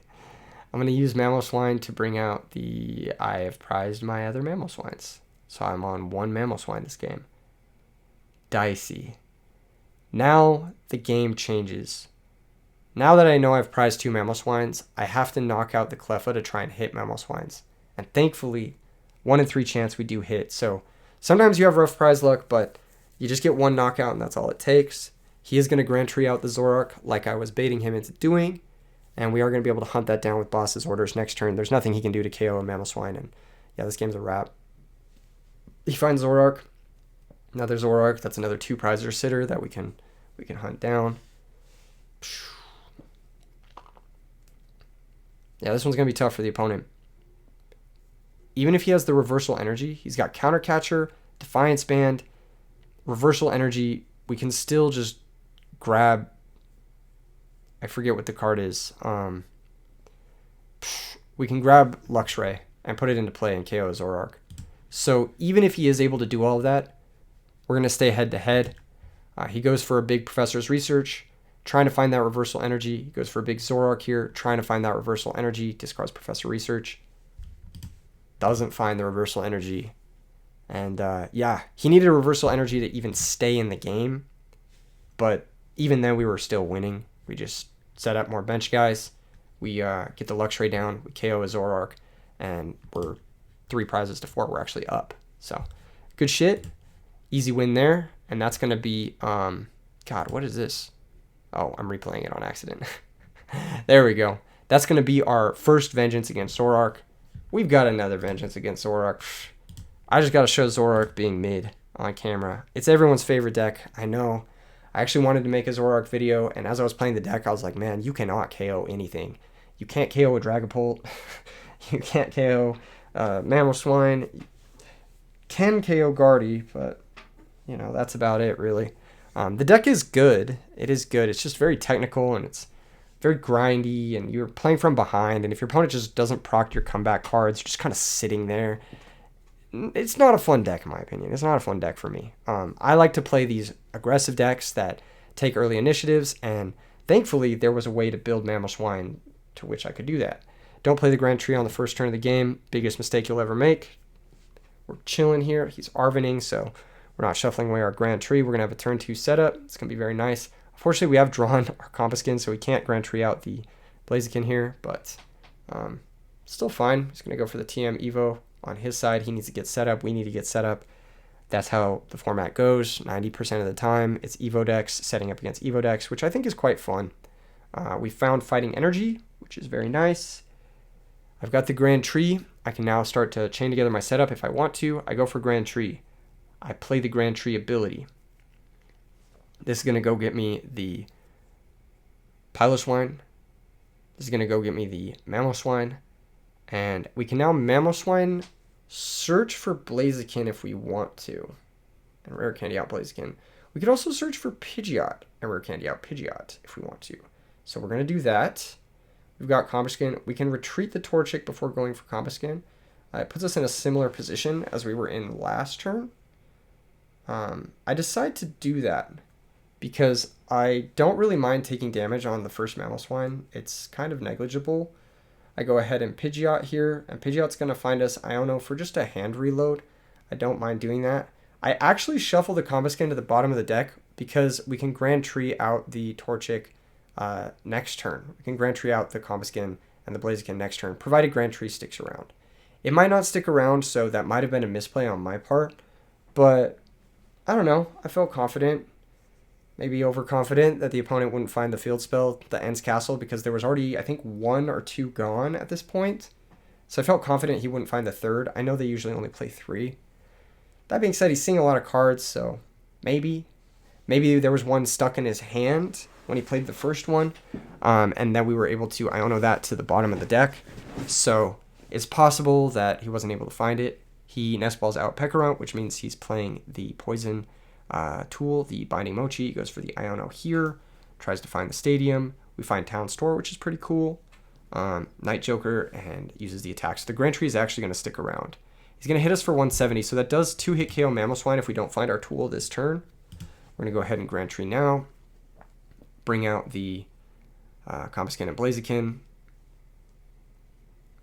We can use the Mamoswine to search for... We search Rare Candy. I think the goal here is to get Rare Candy with the Pidgeot. Yeah. Search Rare Candy. Could have also grabbed Arven to get the tool, but we're going to get the tool off the Town Store, so it doesn't matter. We're going to grab the Mamo. Yep, Rare Candy out the second Mamo, and then now we're dealing 300, so we're going to evolve into Piloswine. We're going to play the Town Store of the Grand Tree, question mark? We're going to search to see if the tool, I believe, is even in the deck. We grab Luxray here for comeback potential. What are we grabbing? Swinub? I guess I'm just hedging against Iono. If I get Iono'd, I want to see my Evos, so... Yeah, we do have the tool, so we play the Town Store to get it. We attach the active, we attach there. We go ahead and Seething Spirit onto the active. Knock out the Zoroark EX, and the chest plate here just being MVP. Actually getting more mileage than most of the cards in the deck, so... Really strong. Opponent's not going to be able to KO the Mamoswine here, just with his entire deck. So, yeah. 3-hit KOing my Pokemon. I'm 1-hit KOing your Pokemon. Your Pokemon's 2 prizes. My Pokemon's 2 prizes. You guys do the math. We're winning this game, and it's not close. We're going to win this game before he even kills a single Mamoswine, because we've got Turos. So, if you get set up, this matchup is very, very free. But you got to get set up. And, yeah, ignore the Ogerpon, Cornerstone. You don't need that garbage. Get that out of here. Don't commit too many energies. Be careful of Countercatcher. Be careful of Defiance Band, that sort of thing. If he does find his Defiance Band, he can KO the active Mamoswine, which is pretty cool. It's pretty cool. We KO back, and then we get ourselves sort of a feud going on. Is this the game I mess up? I feel like I shouldn't have messed this game up. I might have messed this game up. don't think I do. No, I think this game I crush. Yeah, I think this game is a pretty easy one. Because the Mamoswine just chains into another Mamoswine, basically. Yeah, so he's able to knock out this Mamoswine with the Defiance Band. We're able to promote this guy, but we're ahead the initiative, so even with finding his Defiance Band, having the massive hand and everything, like, it's still not enough. Like, the baseline is they're just dead lost, and then the having everything play is still dead lost. It's like, it's still, you just aren't fast enough to keep up with the Grand Tree and the KOs from the Mamoswine. So, yeah, being a comeback deck is only good if the comeback cards are good enough to net you magical initiatives. Here's going to be search for the rare candy, and we're going to be able to put the second Blaziken into play. I think one way that the Zoroark deck could maybe have a Mamoswine matchup that isn't terrible is it could play TM Devo, which is something that I think isn't too bad in the Zoroark deck. But I think his deck is more the Binding Mochi type and less the TM Devo type. I probably should have put the Jamming Tower into play here to stop another Defiance Band, but really doesn't matter. There's nothing he can do to take 4 prizes here, and the Mamoswine is going to guarantee us the game. So that's going to be that. Pretty much skip through this part so you guys can see that there's really nothing that he can do. Nothing can be done. GG's. Hits the Blaziken, and then we've got in our deck the Turos still, the Switch still. We got it all.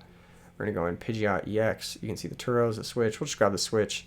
Just for the flex, switch out the Mamoswine. We could have even Boss's Orders there as well, taking the Pheasantipity down if this wasn't the last turn of the game. The deck just works like butter when it gets going. It's incredibly strong when it gets going. Next match is up against Gardevoir. This is the second match up against Gardevoir. I think this matchup is one of the hardest, just mentally. Yeah, it's definitely one of the hardest matches mentally. I might lose this one, I think. I'm not certain. Anyway, we're going to skip forward to the start of this. Opponent's Nestballed. They've brought out their double Ralts. We've got our Buddy Poffin. And this is when I was still playing Artisan. So this is kind of showing the weakness of Artisan here. Once you've Poffined, the Artisan doesn't do anything. It just sits in your hand dead. And so, yeah, I wanted to flash back a little bit and talk about how the Artisan and the Ogerpon Mask and all these cards, I did test them. I did test them in some capacity. And they just sit in your hand, and every single card that isn't a card that either helps you set up or maintain your position is a dead card in this deck. And every single card like that, like this Artisan here, will cost you games. It straight up will cost you games. Setting up basics isn't hard. Arven finds Buddy. You've got Buddy. Half your basics have Call for Family. Setting up basics isn't hard. You don't need Artisan. You don't want to help your opponent. So it's just a completely bricked dead card in your deck. You don't need to play it. At all. So moving forward. Oh my gosh. Rare Candy out the Mamoswine. We are able to knock out the Kirlia here. No, we had already knocked out a Ralts. They have another Kirlia. Yeah, they managed to come back even though we have the setup here. I forget how they managed to come back this one. I think it was with like 3 monkeys or something like that. Yeah, hella monkeys. How many monkeys jumping on the bed? Monkey Door is so broken, dude. It's actually so broken. It just lets them take multiple prizes. I think I had bad prizes this game as well. I think I prized a combo skin or something like that. I'm gonna skip forward through it because this is just showing more of the build that doesn't need to be shown. Arven, grab Rare Candy, grab TM Evo. We can Rare Candy out the Blaziken now, but we're pretty far off from being able to Rare Candy out the second Mamoswine here and be able to bosses KO the Gardevoir. And you'll notice that Artisan still sitting in my hand, completely bricked. So, yeah, as many cards as you want to play. There's the Dead Pokegear again as well. Man, this is a suboptimal version of the list. This is just a game for me to show you, play the list that I show in the deck profile. Play that list because every little percentage, it matters a lot. It matters a lot. Having a good list will get you like 90% of the way. And playing well will get you another 90% of the way. So it's 180%. You do the math. All right, moving on. Next Gardy match. This one was a kind of a resident sleeper. I can only watch so much Gardevoir in one day. Kappa, we've been seeing Gardevoir forever. This is the third Gardevoir match in the video. This one is a very back and forth one. I think a very fun one to watch. And I think this is with the updated version of the build. I don't know why I even have that other one in here. But this one will show off. Yep, this one's got the switch. This one's got the finalized version of the list. All right, so opponent mulligans twice. We see the Voodoo, we see the Mew EX, which is actually an interesting card to see in this matchup. Mew EX does actually resist fighting, but that doesn't really matter. I think if we have 2 stage 2s, we still KO it. We still deal quite a bit. I think even if we have 1 stage 2, we still KO it because its hit points are so low, unless they put a Bravery Charm on it. If they put a Bravery Charm on it, we'll need, I think, 2 stage 2s to KO it. So we go ahead and attach to the bench Swinub. I don't switch out the active, although I probably should have, because I have Colress's Tenacity, which can get us to Mamoswine, and then I've got Pidgeotto in hand, so I can just retreat the Pidgey and then turn to attack with Mamoswine with the Grand Tree. Opponent's going to bench the first Munki, get the Darkness Energy down on it. That card is so unbelievably broken, it's crazy. I wish I could play it in this deck, but you just can't afford the deck slots. Gonna go ahead and item lock us. So now we've got some decisions. We've got Pidgeotto, which can retreat. We've got Colress Tenacity, which can grab our second energy drop. And it can grab Grand Tree. And do we want to go for the Grand Tree here? Do we want to go for the Grand Tree with initiative versus Gardevoir? We will be granting them their setup. We will be gifting it to them. But we will also get the first attack. We will also get to start applying pressure. We will also get the chance to boss's orders down that Gardevoir for 2 prizes. And I'm seeing a game here where I knock out a Voodoo, I knock out the Mew EX, I knock out a Gardevoir, and then I need to take one more prize, whether that's with the Jamming Tower or whether it's just boss's orders on the Monkey Dory. I'm sort of seeing my prize map line up in a way that I want to get aggressive. I want to Grand Tree out the Mamoswine right away. And Mamoswine is also going to start cascading me advantage as soon as this turn. So I can start grabbing more Swinubs, I can start benching more threats, getting more and more setup, while the opponent is falling further and further behind. That being said, they do have the Munki, they do have the resources now available to knock out a Mamoswine without the chest plate. I believe Munki plus Drifloon plus Tool plus Gardevoir plus enough energies will knock out the Mamoswine. He just needs to get all that. And so this is going to be going band for band with Gardevoir. Let's see. Let's see if they can handle it. Let's see how this matchup plays out when we fire off the Grand Tree. Because I know this is going to be a lot of people's biggest concern. If you fire off Grand Tree, is it good enough to beat your opponent's Grand Tree fire off? We'll see. And if we get this Grand Tree one more turn, we're going to be so unbelievably far ahead.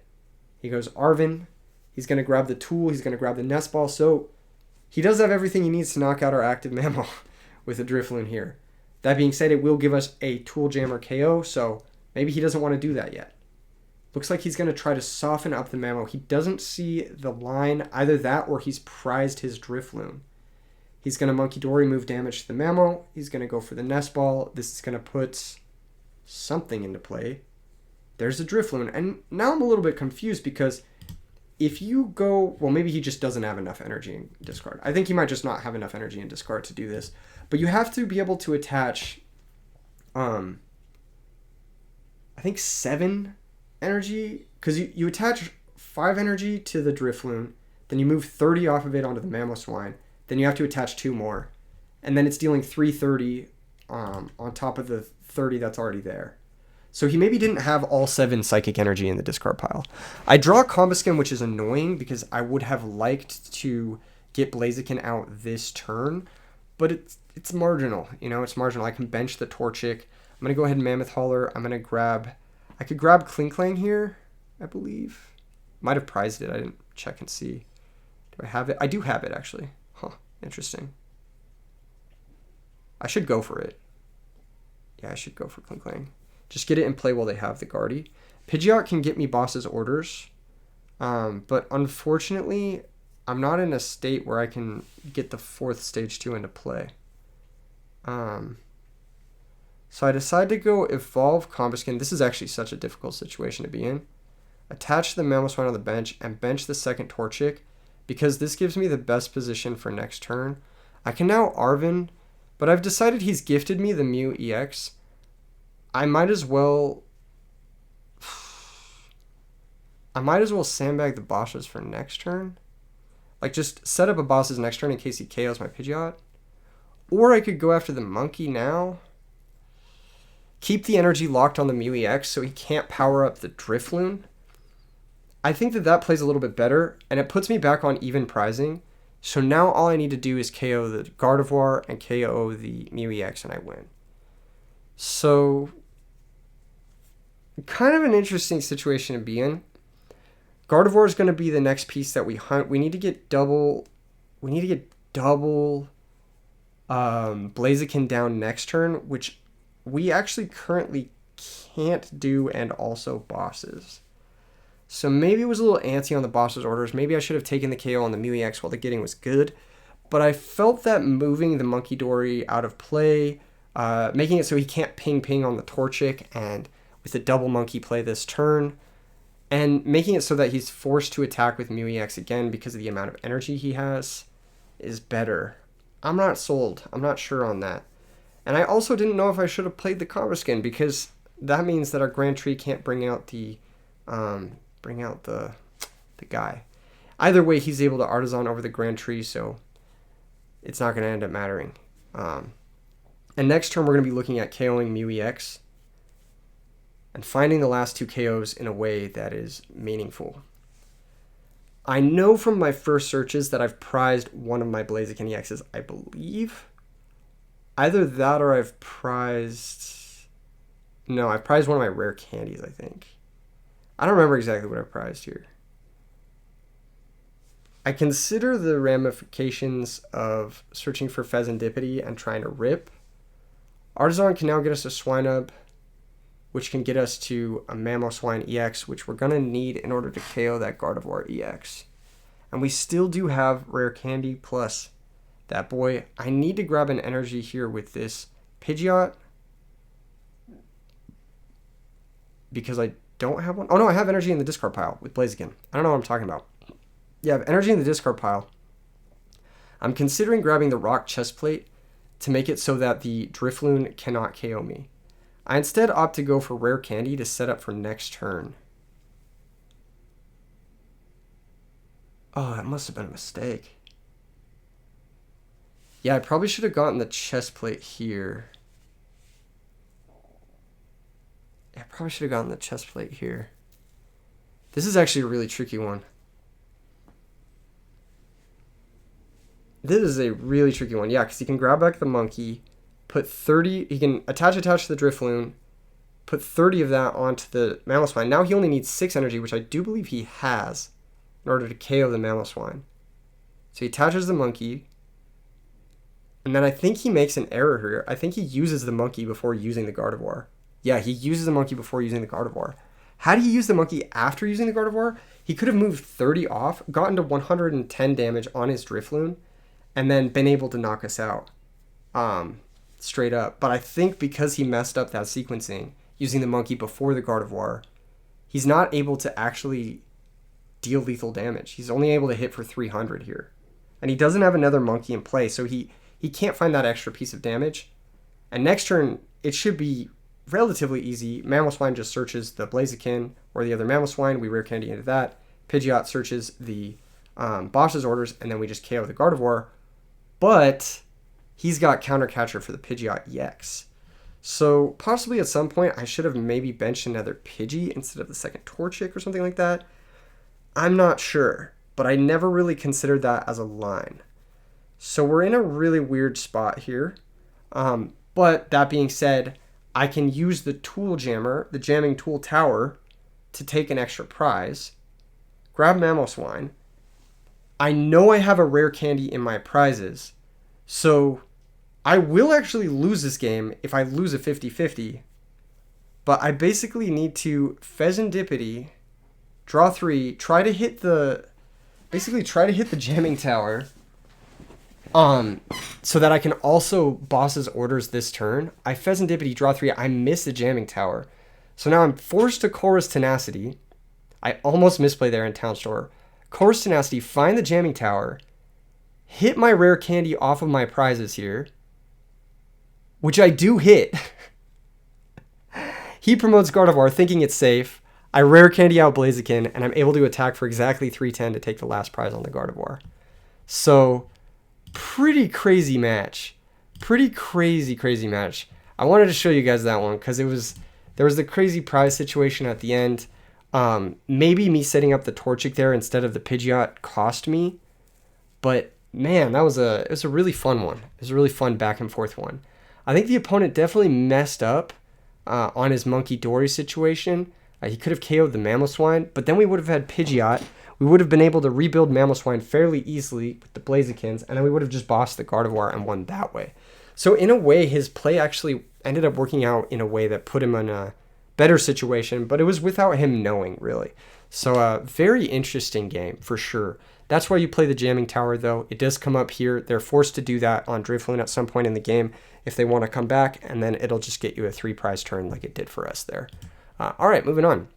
This is one of the more interesting decks I played against. This is the new Iono's deck, where Iono Pokemon were used. It plays the, I don't even know what the name of the Pokemon are. There's a bird, there's a Belly Bolt, I think. I don't know if that's the basic or the evolution. But we're playing against the Iono's deck, which I thought was really cool. And this match, his deck kind of popped off, and I wanted to show it. Just because it's an interesting deck, and I had no idea it did stuff. So we just kind of draw past going first, which sucks. This is a earlier build with the Pokegear in it. We get judged. We find the Grand Tree. You already know what's happening. We missed our attach turn 1, though, so that's kind of frustrating. Attacks with Quick Attack for 10 damage. We've got the Swinub now. We can go ahead and bench that. We can Grand Tree out our Pokemon if we want to, or we can just go for Call for Family. And I've decided, actually, here, it's in our best interest to Colress Tenacity. We still have the Artisan here. Grab the Town Store, grab the Basic Energy. We're going to go ahead and Call for Family and just grab our bench Pokemon. Yeah, this is an older version of the build. Like I said, you don't want Artisan. You don't want the Ogerpon Mask. You don't really want the Pokegear in the deck because Voodoo locks Pokegear. But, yeah. Opponent's going to go for Carmen, pitch, draw 5, benches another Watt guy, benches another Iono guy, and then has Ultra Ball, pitches 2, goes and grabs the Big Bird. Big Bird gets evolved, and this Pokemon has an insane ability. Once per turn, not even once per turn, you can just discard a Lightning Energy attached to it and draw till you have 6. And you can do that over and over again per turn, so he can draw till he has 6 twice this turn if he wants to. And he's going to do that. Oh no, he's going to retreat to Voodoo. But later in the game, he's going to do that. He's going to be able to chain together those draw 6s, which is really, really nuts, actually. I think that's very powerful, very underrated how powerful that is. So, yeah, definitely a deck I kind of didn't have on my radar, and it seems pretty cool. I think it has a similar issue to the Zoroark deck in that it cannot attack for more than a certain amount of damage, which we'll show here in a second. But sick deck. Very cool deck. So, Voltorb itself attacks for, I believe, 20 for each energy that you have in play. And then the other guy, I don't remember his name, he lets you attach as many energy as you want per turn. So that's that. We've got our first Mamoswine set up here. It's going to be pretty easy for us to chain this advantage. The Voltorb only does 20 for every energy in play. So in order to knock us out, they will need 16 energy in play. Once again, Mamoswine being an absolute unit. They're going to use the Grand Tree to set up their Belly Bolt. I'm okay with that. It is Belly Bolt, right? And it's a cute looking Pokemon card. And this deck is probably solid against a lot of other decks just because of how fast and consistent it is. And it's a single prize attacker deck, which is pretty cool. Going to judge us down to 4 cards, which obviously doesn't hurt them because their bird can just refill their hand. So it's a pretty good judge deck too as well. I really like this deck. I actually think it's a deck I might look more into in the future because I think if it had a way to one-shot things, it would be pretty interesting because once it gets going, it's pretty strong. And I think there's definitely optimizations that could be made in this style of deck because obviously once it gets to this state, it's pretty consistent. But getting to this state right here where you have all your stage 1s out and you have all your energy going, it's actually pretty difficult. So they attack for 200, which normally would be pretty good damage against a lot of decks, but against this deck, 200 is like, okay, I still have my guy, and I'm still going to take my KOs. We're going to search for Blaziken. We've got the Artisan we could use, but we're not going to use it. We're going to go ahead and use Piloswine. I feel like setting up Pidgeot is just a way for the opponent to get extra prizes here. I'm going to go ahead and use the Mammoth Hauler, and I'm going to, I believe, grab Swinub. I might grab Pidgeotto. Yeah, Pidgeotto, I guess it makes a little bit of sense. that means next turn he's stuck between KOing the Pidgeotto for 1 prize and or KOing the Mamoswine for 2, but we're set up to take the follow-up attack because we can Mamoswine for Pidgeot, and then Pidgeot can search the energy, and then Blaziken can attach the other energy. So we find our second Torchic, thank goodness, and we are able to get fully set up here. The Voltorbs are good, but the Belly Bolts are 2 prize sitters, and yeah, they're just tricky. They're tricky little liabilities is what they are. In what would otherwise be a very cool deck, if the Belly Bolt was a single prize Pokemon, I think this would be a meta deck. Straight up. It seems very strong and very consistent once it gets going. But since it's a 2 prize Pokemon, sadly, it makes the deck just a little bit more fragile than you'd like. Not playing the Electrode, Iono shuffles back our hand, whatever. We can just research it, doesn't matter. Ogerpon looking like a brick, no pun intended, cornerstone. Literally a brick. It doesn't get more literal than that. Carmen's going to draw them some new cards. They're going to Belly Bolt, attach some energy. It's all just like twiddling thumbs at this point, but they do have a significant amount of energy here, which I believe, is it 16, 2, 4, 6, 8, 12, not quite 16. I think they play the 13 or 14 energy total, so it's never going to be enough to KO Mamoswine. We're going to go ahead and search for the Pidgeot here. Pidgeot's going to grab us energy, I believe. Arven can grab us energy, so Pidgeot could get us Swinub. Or Buddy Buddy Poffin. I wonder how I go about this. Grab Artisan. I don't know why I grabbed Artisan here.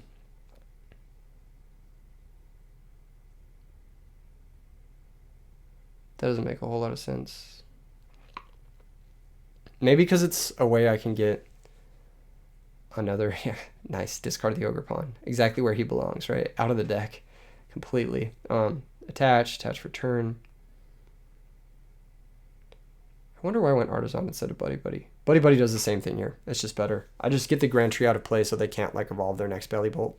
So when I KO their last Belly Bolt, that they're going to have to manually evolve, I guess. I don't know. They can draw infinite cards. It's really not that big of a deal. But they can't KO Mamoswine. They're going to have to hunt down Pidgeot, and we're going to have to find boss's orders. That's what's going to have to happen here. But then they can never have another 2 prize turn again. So we win, I think. Yeah, he'll need Counter Catcher for Pidgeot. Then he'll need... Wait, is this 3, 6, 9, 16? No, he actually has 16 here, but we have the Rock Chestplate. So he has the boss's orders. He can take out the Pidgeot. So the Rock Chestplate actually clutching for us. He actually does play 16 energy. That's crazy. I mean, it makes sense. You need to hit 340. You need to hit 340. So you need 16 energy. We top deck Pidgeot, which is basically our out. We could always Mammoth Hauler for Pheasantipity. So I did this just to see exactly how that would line up. It does find us a Pokegear, which in later iterations would have been in, I believe, the Counter Catcher. But yeah, that wouldn't have worked. We Pokegear, we find Kieran, try to find bosses, and then we Pidgeot, find the bosses, just win the game. But actually a really cool deck from the opponent. I really like it. I like its late game potential. I think it might be weak to things that can like spread damage like Monkey Dory. And I think it might be weak just because the Belly Bolt is 2 prizes, but a really cool deck. And I wanted to show it in this video. Another cool deck I wanted to show in this video is this one that I played against. Surprisingly high on the ladder, which was, it's a Salamence deck. I know a lot of people really like the Salamence decks, myself included. I also like Roaring Moon quite a bit. It's just a cool Pokemon, big dragon, you know, it's about as sick as it gets, right? We start off with Lone Torchic.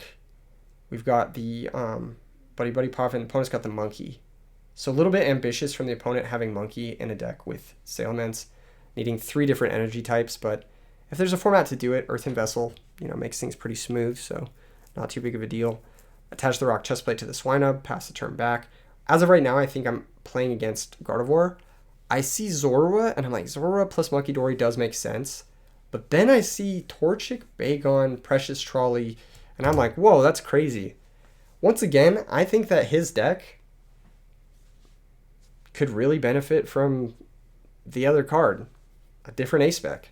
I think if you just have a Buddy Poffin, you're getting most of this setup anyway. You get a Zorua, you get a Torchic, and a Bagon. You don't need much more than that. And then you get the Grand Tree, and then you get a turn 2 setup. So, possibly a deck that could benefit a lot from the Grand Tree. Another thing I don't love about Precious Trolley is it does make that Morty's Conviction card pretty strong against you. It also bench locks you, so you can't, like, change your setup if you need to. You're not that mobile. He attaches a Dark to the Monkey Dory. I kind of see the writing on the wall for what my opponent's trying to do. And I kind of want to see more of what he's doing. I'm almost incentivized to go for the Grand Tree here. But I decide that it's better to go Town Store because I'm a little bit nervous about Salamence spreading 50 on all my Pokemon a couple of times and just locking me out of the game. So I decided to go for the Town Store TM Evo. I know he's doing TM Evo stuff as well, but this will at least delay his setup the turn behind mine. Whereas it will actually give him the initiative to Grand Tree and attack next turn if that's what he's all about. So yeah, this is an instance where going for Town Store is like optimal. He rare candies out the Salamence, so doesn't even need the TM Evo, but he's going to grab it anyway. He decides to go for Arven. And this is an interesting situation. He searches TM Devo. So he attaches the TM Devo to the Monkey Dory, and I'm like, oh, that's really annoying. That sets me back a full turn. So he Devos my Pokemon, and now he has the initiative to use with his Salamence. So I'm like, man, this is kind of a cool deck. I feel like just TM Devo with Salamence with some sort of support and using the Salamence spread attack is probably pretty strong. The only thing it's like maybe doesn't line up super well against is like Raging Bolt and Lily's Clefairy, which can knock out the Salamence in one hit. Eventually I decided I just have to go for this Grand Tree at some point, but it doesn't matter here. I evolved my Pokemon. I can TM Evo again. I could even retreat into the Klinklang if I really wanted to here. I am going to miss this Torchic quite a bit. I do need to attach the energy in order to guarantee safe passage on an attack next turn, but we are going to get fully set up with the Pidgeot and the Mamoswine here, and they are secured with stage 1s underneath them so that I think both of them are safe from a Monkey Dory ping and the Salamence spread and a TM Devo. So it's going to take him 2 Salamence spreads at least to get him into a position where a TM Devo starts to get scary. He's going to Ultra Ball. He's going to find Zoroark. He's going to Zoroark out. He's going to Zoroark, pitch 2 cards, and he's going to Town Store here. Fail to find. All his tools are gone. Kind of an interesting situation to be in.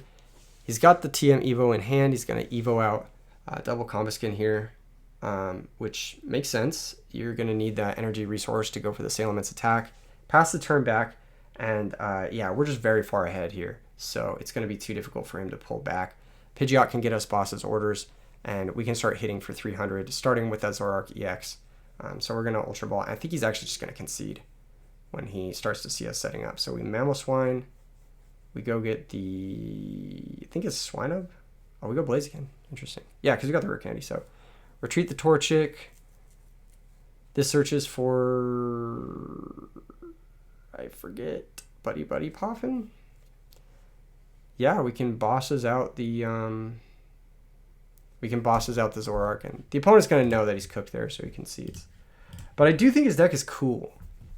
I think it could be streamlined in a way where, like, you're getting the turn 2 Salamence attack, like, pretty consistently. And then you kind of ignore this whole, like, Zoroark bullshit. Just kind of, like, it feels like filler to me.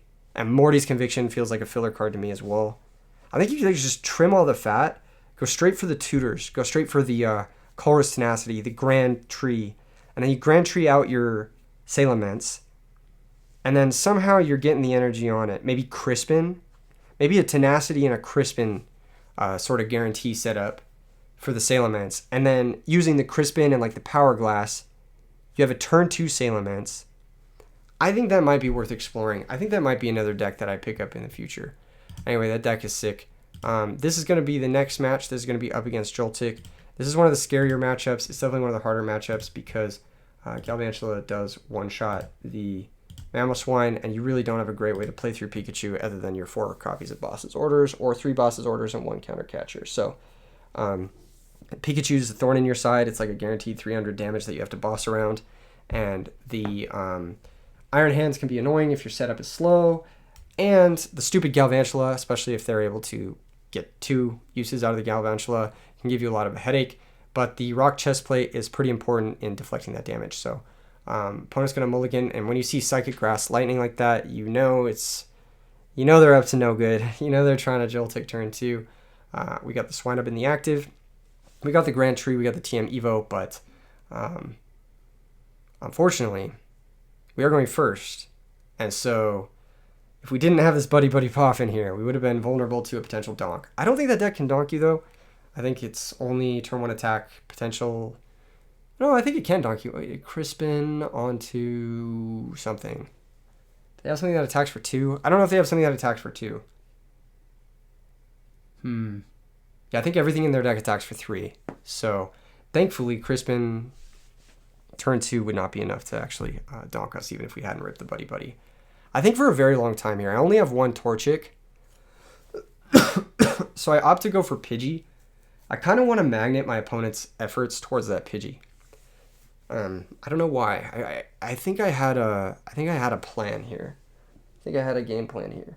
Them starting with Pikachu is nice for us. It means that they have to either get Latias in order to get the turn 1 attack, or they have to natty find the rescue board. So they're missing the turn 1 attack unless they are able to find Latias off the nest ball. They grab Joltik, they grab the Iron Hands. The deck plays a bunch of redundancy, so it's not like super unreasonable. They have Pokegear here. Crispin also gets them out of the active as well. But I think they also Ultra Ball for Latias. Yeah, pitch bosses, pitch electric. And I'm pretty happy to see one of the bosses go, because that card can hunt down Pidgeotto. Can hunt down Pidgeys for 2 prizes with the Iron Hands if they're able to find the Future Booster tool. They need to be able to find the Future Booster tool. Sorry, Pidgeot for 3 prizes is what I'm trying to say. Not Pidgeotto for 2 prizes. It's been a long vid. All right, bear with me. Crispin, grab the metal, grab the grass energy, and then go for the jolting charge. We're going to get big setups here. And then this is kind of like where you don't want to be, but Grand Tree helps you sort of piece something together. Sort of. Having natural Grand Tree is very nice here. I would like to find boss's orders off the top, I think, but I don't have an energy anyway, so. Yeah, this one's tricky, actually. This one's hella tricky. We go Grand Tree. Thankfully, we have the second Piloswine in deck. The Colress's Tenacity will get us the energy we need. Mamoswine. We can evolve Natty into the Piloswine. We can rare Candy into Pidgeot, which could find us bosses. Is that what we go for here? We still can't do it. We still need an energy. And we don't have bosses. So we can only search for one of them with Pidgeot. But getting Pidgeot down is still pretty clutch. I think we go Pidgeot for Buddy here. I think that's the correct play. Yeah. Either that, if he had another Joltik, we would grab the tool, of course, so that Mamoswine doesn't get 1-hit KO'd. But as of right now, we really just want to get our guys down, especially that Torchic. And I think now is the time to bench the Torchic. He's pretty insulated. The opponent's going to go after the Pidgeot. I also could grab a second Pidgey so that if they do go after the Pidgeot, knock it out, they manage to get 3 prizes, we can set up another Pidgeot the next turn. I grab Jamming Tower, I grab Basic Energy, I evolve Piloswine here. The Grand Tree, if the Grand Tree does stick around, which it likely will because the Joltik deck doesn't play stadiums usually, or that many stadiums. If the Grand Tree does stick around, then we're able to Grand Tree up into Pidgeot thanks to the second Pidgeotto being in deck. So if they bosses up, KO the Pidgeot with Pikachu, or with the first attack of Iron Hands EX using the electric energy, then we'll be able to set up another Pidgeot and then just return the 2 prizes. It's not a great place to be in, but at least it's something. They attach a grass energy, which means unless they have the tool here, they can't KO the Pidgeot EX. They boss up the Pidgeot EX without realizing that they can't use the first attack, and then they hit me with the sad face emote. So we get bailed out here by a little bit of luck. What I think would have happened otherwise would have been they promote Pikachu, they attach the grass to Pikachu, they boss up the Pidgeot, they knock out the Pidgeot EX, spending all of their energy, but then on our turn we get the follow-up Pidgeot, we bosses up the benched Iron Hands, we knock that out, they have no energy in play, and we have double active Mamoswine, and they have to come back against being hit for 800 damage each turn. And I think that would be too much for them to come back against. So here I kind of show that. However, my second Pidgeot is prized. So had they made the correct play, we actually would have been pretty screwed. So very, very close game. It came down to a misplay from the opponent. Yeah, it absolutely would have screwed us pretty badly.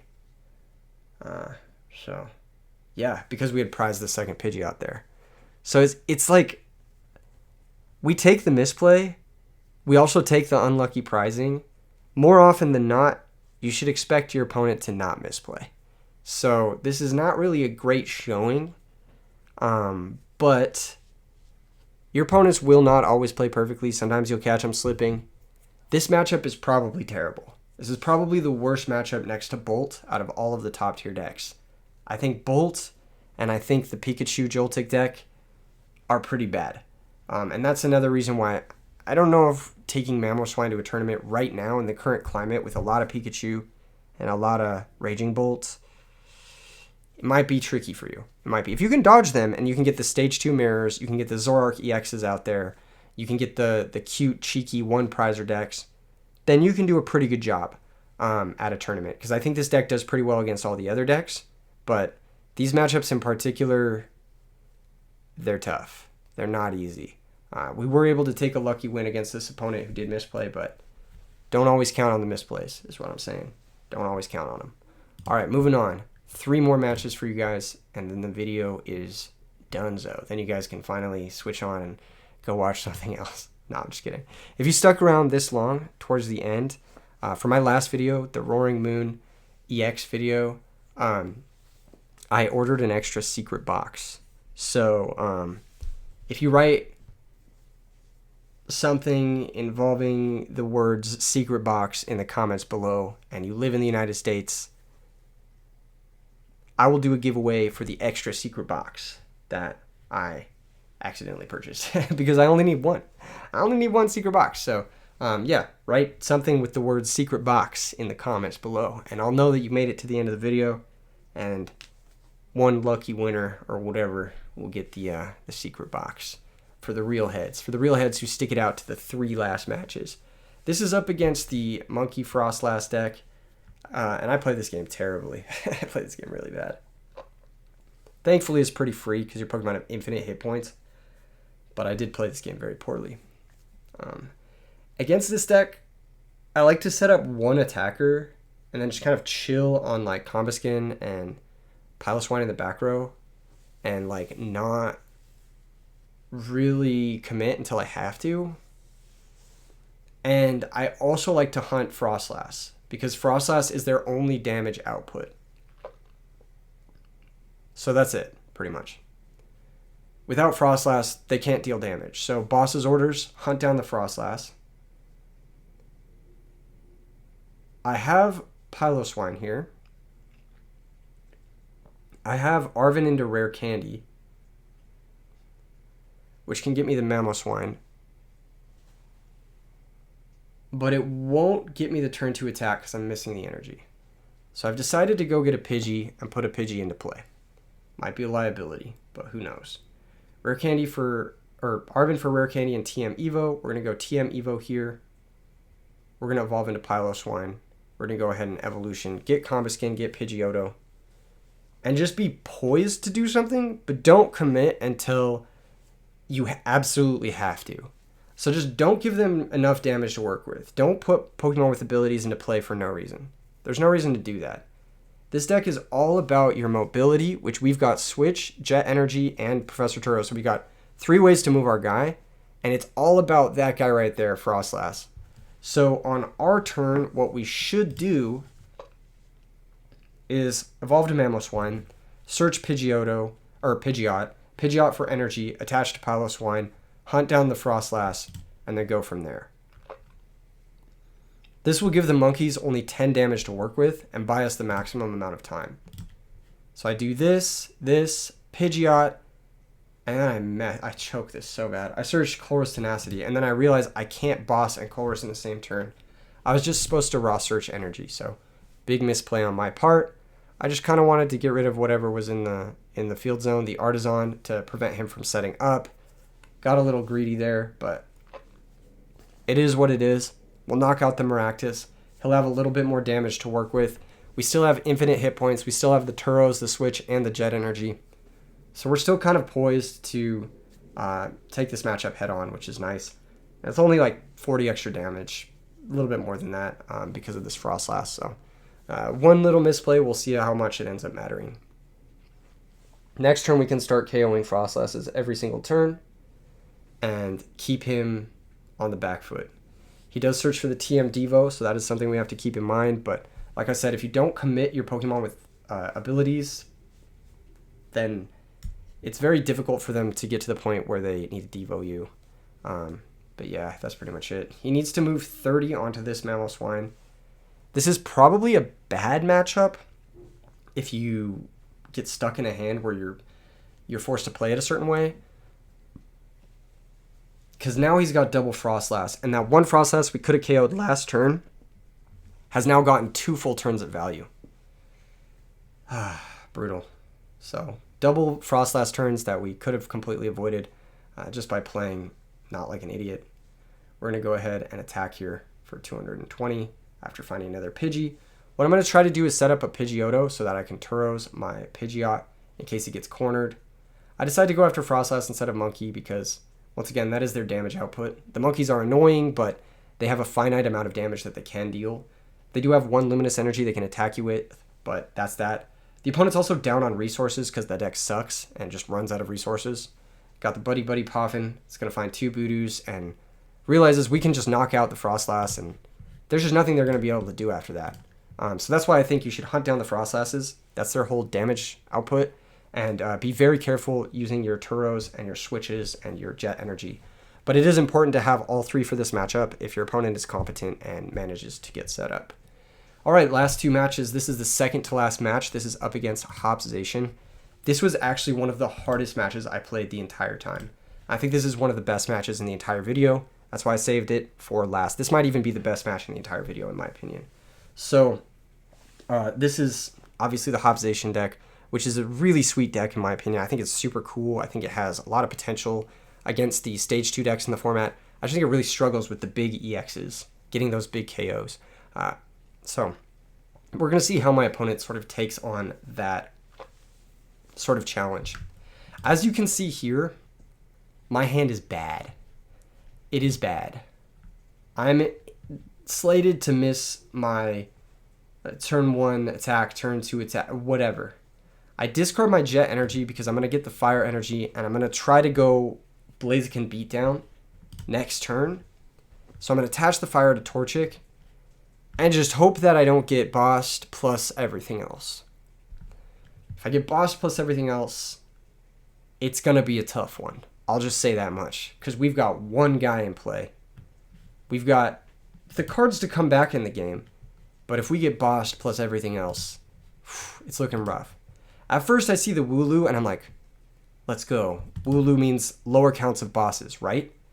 He attaches the Choice Band, and then he's got the boss's orders, and I'm like, oh my gosh, he had it all. He had Choice Band, Snorlax, and boss's orders, as well as the Zacian in the active spot. So, things are looking rough. Things are looking rough. I'm staring down some pretty serious situations here. I've got Colress's Tenacity, which can get me an energy. It can get me to my Mamoswine, but then Mamoswine's just taking more hits. So I think it's better actually to go for the Buddy Buddy Poffin. Understand I'm going to go down 4 prizes to 6, but that my late game is so good against this deck that I have the inevitability that I need. in order to win. I decide to attach to the Swinub, which I think a lot of people would have messed up. But if you look at my hand, if I TM Evo and attach the active, I'm not getting an attack next turn because I have no Torchic in play. So I need to fade bosses yet again. I need to fade the Hops Dubwool. I need to fade that once again. And then next turn, I'll be able to Chorus Tenacity for my second attach and for the Grand Tree, and I'll be able to get an attack and come back into the game. I figure if he's able to take 2 more prizes, it may be impossible for me to win this game because all he'll need to do is KO a Pidgeot and like another basic. And I won't even be able to KO a Zacian back. So I basically figured that I need to fade this one turn from a switch effect, otherwise I'm going to lose. So I pass the turn back, opponent's got 5 cards to work with. They're going to go ahead and, what do they do here? Professor's Research. So thankfully no Hops Dubwool. They do discard a Latios, which is interesting. I figured that card might have been useful for them later on. But they still don't find the Dubwool or an Ultra Ball, which is so good for us. He ends up going for the Insta Strike, 90 the active, 30 the Pidgey on the bench. But our Mamoswine is going to be entering the battlefield next turn unscathed. We top deck Rare Candy, which is a welcome top deck. We find the second attach and the Grand Tree. We're able to Grand Tree out Mamoswine. Mamoswine can then search for Luxray, which we can put into play to get us the number of stage 2s that we need in order to KO this Zacian. So we put the Luxray into play. We Rare Candy out Pidgeot EX. We use Pidgeot EX before attaching to sort of obfuscate what's in our hands. We grab a Buddy Poffin. I believe I grabbed Poffin. I should grab Poffin here. Rock Chestplate. Interesting. I'm just going to go Mono Mamo Tank and just hope that it works out. Mamoswine plus the Rock Chestplate means that they need quite a bit of damage bonuses in order to hit KO it. That being said, they can hit those damage bonuses. It's like Choice Band, Snorlax plus Postwick gets them to 210, which gets them to 180 after the Chestplate, which does 2 hit KO, but they need all 3. So they do have a big hand. It's not totally unreasonable. They can Pheasantipity here as well. But we're back in the game that we weren't in otherwise. And it may force a Pheasantipity to try and hit that. They go ahead and search Iron Bundle, which is actually problematic for us, because if they Iron Bundle out Luxray and then KO it, then I can't KO Zacian back. So this is starting to get into a very back and forth situation. Iron Bundle can also force up our Pidgeot, but as it stands, Pidgeot's at 250 hit points remaining. It cannot be KO'd even by a fully powered up Cramorant. He would need something like multiple Monkey Dory moves or like a Zacian Ping plus a Monkey Dory move to KO the Pidgeot afterwards. He's going to Arven for Earthen Vessel and Choice Band. So he is able to attack with the Cramorant here for a significant amount of damage, and he is able to Iron Bundle us. But we just never feed him the Luxray because that card is too crucial as a stage 2 that's in play. I think possibly last turn, instead of getting the Chestplate, I should have got the Buddy Poffin. But I wasn't really in a position to start. I probably should have just got the Buddy Poffin. So small, like, potential error on my end. Because I can always Chestplate up the last Mamoswine and just make it unkillable. I don't need to put it on the first one. And it would have also diversified what we have in play. He misses on Postwick, which is nice. And then this turn we would also get to Grand Tree if he misses the Stadium as well. So I decided to grab Swinub. Our only Torchic is in the discard pile, so Blaziken's not going to be a comeback option for us here, which is very unfortunate. We're just going to load up our bench. We're just going to Buddy, bring out second Pidgey, bring out Swinub in case he KOs the Pidgeot. We're going to get the energy in play because Blaziken is not going to be there to accelerate for us. We're going to go ahead and retreat. I believe I Boss's orders up the Wooloo to prevent him from being able to Dubwool next turn to knock out the Pidgeot EX. Knock out the Wooloo, and now it's like, okay, you have to attack my active Mamoswine or have Boss's orders again. Or you could Night Stretcher out your Iron Bunda and put us in a weird spot. So, you know, a lot of stuff could happen here. Here comes the Nest Ball that can grab another Zacian, that can grab Pheasantipity, that could grab another Wooloo to try and set up for that Boss's Orders style KO. It grabs Ursaluna, and now that a second 2-prizer hits play, I'm feeling very confident about my potential wins. Because next turn, I can Pidgeot for boss, KO that, go down to 1 prize. The opponent's still at 4 prizes. And as long as I take 1 prize on literally anything for the rest of the game, I'm good to go. But things get a little weird here. He's got the Iron Bundle. He can now Iron Bundle out one of my Pokemon, take a prize, and then put us into a weird spot. He Ionos us. We're in the same exact spot we were before, pre-Iono. Once again, Iono just doing nothing. The story of this ladder climb was Iono did nothing the entire time. And I played something like 70 matches, maybe a little bit more than that. And out of all the matches, Iono didn't do anything a single time. If anything, it hurt me more than it helped me. Or it helped me when my opponent used Iono. So it's kind of crazy to see data like that and just be like, we should still be playing this card. When in reality, the results it's getting they're just not great. He's able to KO the Pidgeot though, so potentially putting us into a locked up situation. That being said, once we knock out this Cramorant, his only attacker in play is Blood Moon Ursaluna. I have no other 2-prize Pokemon in play, so he's not able to take the last 2 prizes basically at all. So we can go ahead and Mammoth Hauler, go grab Pheasantipity, and now, Keegan, why are you putting Pheasantipity into play? We drew Professor Turos for turn, so we can Pheasantipity, draw 3 cards, try to hit more action. We hit access to another Mamoswine. So we can now put a second Mamoswine into play. Rare Candy out the second Mamoswine, so we have backup attacker just in case. Go ahead and search, go grab Pidgeotto, so that we're in a position to Pidgeot next turn. Professor Turos up the Pheasantipity, so that it's not a liability. We could put the Jamming Tower into place to shut off the Choice Bands. It does also shut off our tool, but I don't think at this point in the game it matters. Next turn, all we need to do is Mamoswine, get Pidgeot, search for boss's orders, boss up the Ursaluna, and then attack. The only issue is he does have that Iron Bundle. So the Iron Bundle can be used here. And if we put up the Pidgeotto, he can knock it out with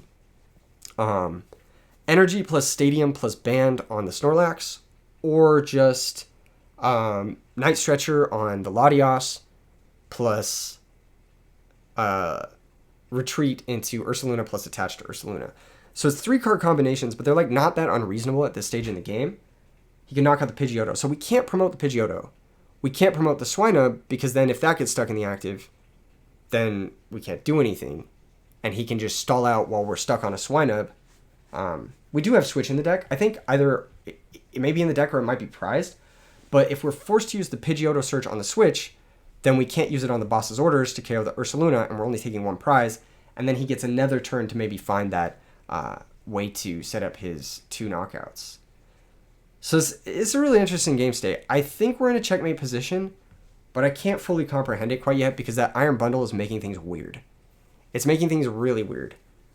So he goes for the Arven. This can grab him the Choice Band. This can grab him Earthen Vessel so he can attach energies and attack with the Snorlax. Or it could grab him a Switch, and he could switch into Ursaluna and attack with that instead. But at this point in the game, I'm looking to... He's got Prime Catcher. That's what it is. He's got Prime Catcher. So now he could Prime Catcher up the Pidgeotto, attach the Ursaluna, knock out the Pidgeotto, but then we'd still win. He would have had to put a Zacian or something into play. Okay, so here's what he would have to do. He would have to Iron Bundle now, force up a Pokemon, then play Zacian down, Zacian EX, Prime Catcher up Swinub or, probably Luxray. Prime Catcher up Luxray, attack the Luxray, deal 60, but then he doesn't kill the Pidgeot.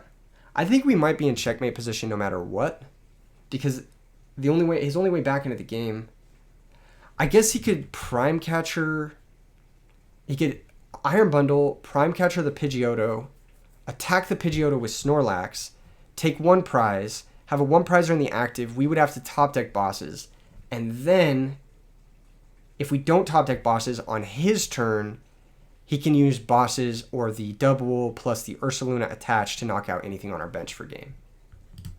So he would have had to use Iron Bundle,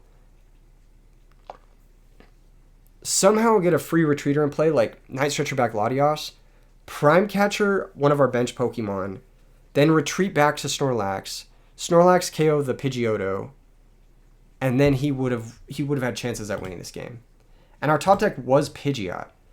So if he had knocked us out, we would have had Fezandipity to draw 3 cards and potentially hit boss's orders. However, who knows? It could have gone any way had he done that. A very interesting game, and it was a very fun second to last match to hitting the Arceus rank, which makes me very happy. You'll see here, I think if we refresh, you can see my rating was 527. I needed to win that one, and then this last one, the finale up against Gardevoir. So we got an opponent whose rank is considerably lower than us, so hopefully it's an easy victory, and we can just get the video out for the people, but Gardy is never that easy. It's never that easy. And you guys will see why Gardevoir is one of the top dogs in this format, this match, because it is, despite having a very, very, very good start up against Gardevoir, this deck can always come back. Gardevoir can always come back. It's so scary. It can come back 1 prize to 6 even. It is such a scary deck for that reason alone. So, opponent starts off lone Ralts, lone Munkidori, passes the turn to us. We've got Swinub, but we've got Arven plus the attach plus the TM Evo. Things are looking amazing. Things are looking so, so good for us. We're slated to turn 2 attack with Mamoswine, I think. We just need to buddy out Pidgey and the Swinub, and then we go for the TM Evo. And this is like basically your nut setup. We have the nuts. The opponent only has 1 Ralts. They didn't play any items. They didn't play any buddies on the first turn. Best thing they could do next turn is like, it would require an A-spec, basically. So, yeah, pass the turn back. They evolved a Kirlia. They Iono us. Can't complain. My hand kind of sucked. And now we get an amazing hand. So, another -1 for Iono. Honestly, it's just a terrible card in general. Ultra Ball is going to pitch 2. That's going to grab that boy Gardevoir for next turn in case they get Voodoo locked, playing around the Voodoo lock. But Iono finding them nothing because it's not a tutor. It's a draw 6, and draw 6s are weaker than tutors every single day of the week. We're going to Pidgeot, find Mamoswine, Rare Candy, out Mamoswine. Mamoswine, go grab another Mamoswine. This is literally the nuts. This is literally the nuts. We're going to KO a lone Kirlia, and the Gardy deck can still come back from this. All it takes is 1 Buddy Poffin, and they're back in this game. That's how good Gardevoir is. You can be ahead so much, and until you're taking that last prize, you ain't winning. You ain't winning, I'll tell you that much. Earthen Vessel, we've got to get the energy in the discard to make our situation mobile. We're going to go ahead and Buddy Poffin here, grab the Torchic, and leave the last bench space open for Fezandipity if we need to go for it, or for Klinklang if we need to go for that. Grab Jamming Tower here, just so we have it in our hand. Grab the Fire Energy, just so we have it in our hand. Attach the Fighting Energy, and we are fully set up here. We have all of our resources exactly where we want them. We're going to be able to start searching rare candies, setting up Blazikens as early as next turn. And yet still, I feel like we are somehow behind. And if that doesn't mean that Gardevoir is the best deck in the format, I don't know what else does. I literally don't know what else does. Here they have a Cleffa. They're going to be able to retreat to the Cleffa. Once again, we got to take 6 prizes to win this thing. And all it takes is 1 Buddy Poffin for them to sort of start pulling back into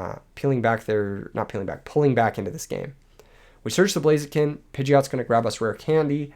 So we're setting up here. We're setting up here. It's really not that bad. We got rare candy out the Blaziken. Do I attach the fire here? I should attach the fire here. Maybe I shouldn't attach the fire here, actually. I go ahead and search Piloswine. Do I bench the Swinub? Do I attach the fighting? Maybe I shouldn't have attached that fighting. I go ahead and bosses the Munkidori because that's one of their ways back into this game. A double Monkey activation, KOing a Torchic, would get them back into this game. And Munki also gets them back into this game by making Mamoswine killable. We've prized our Rock Chestplate.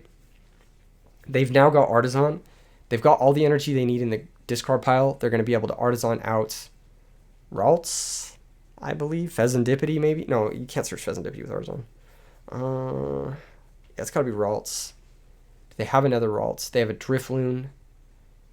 They have Ultra Ball to set up another Ralts. They now have all the energy they need to be able to KO Mamoswine. They're going to grab Fezandipity. They're going to bench Fezandipity. They're going to draw 3 cards.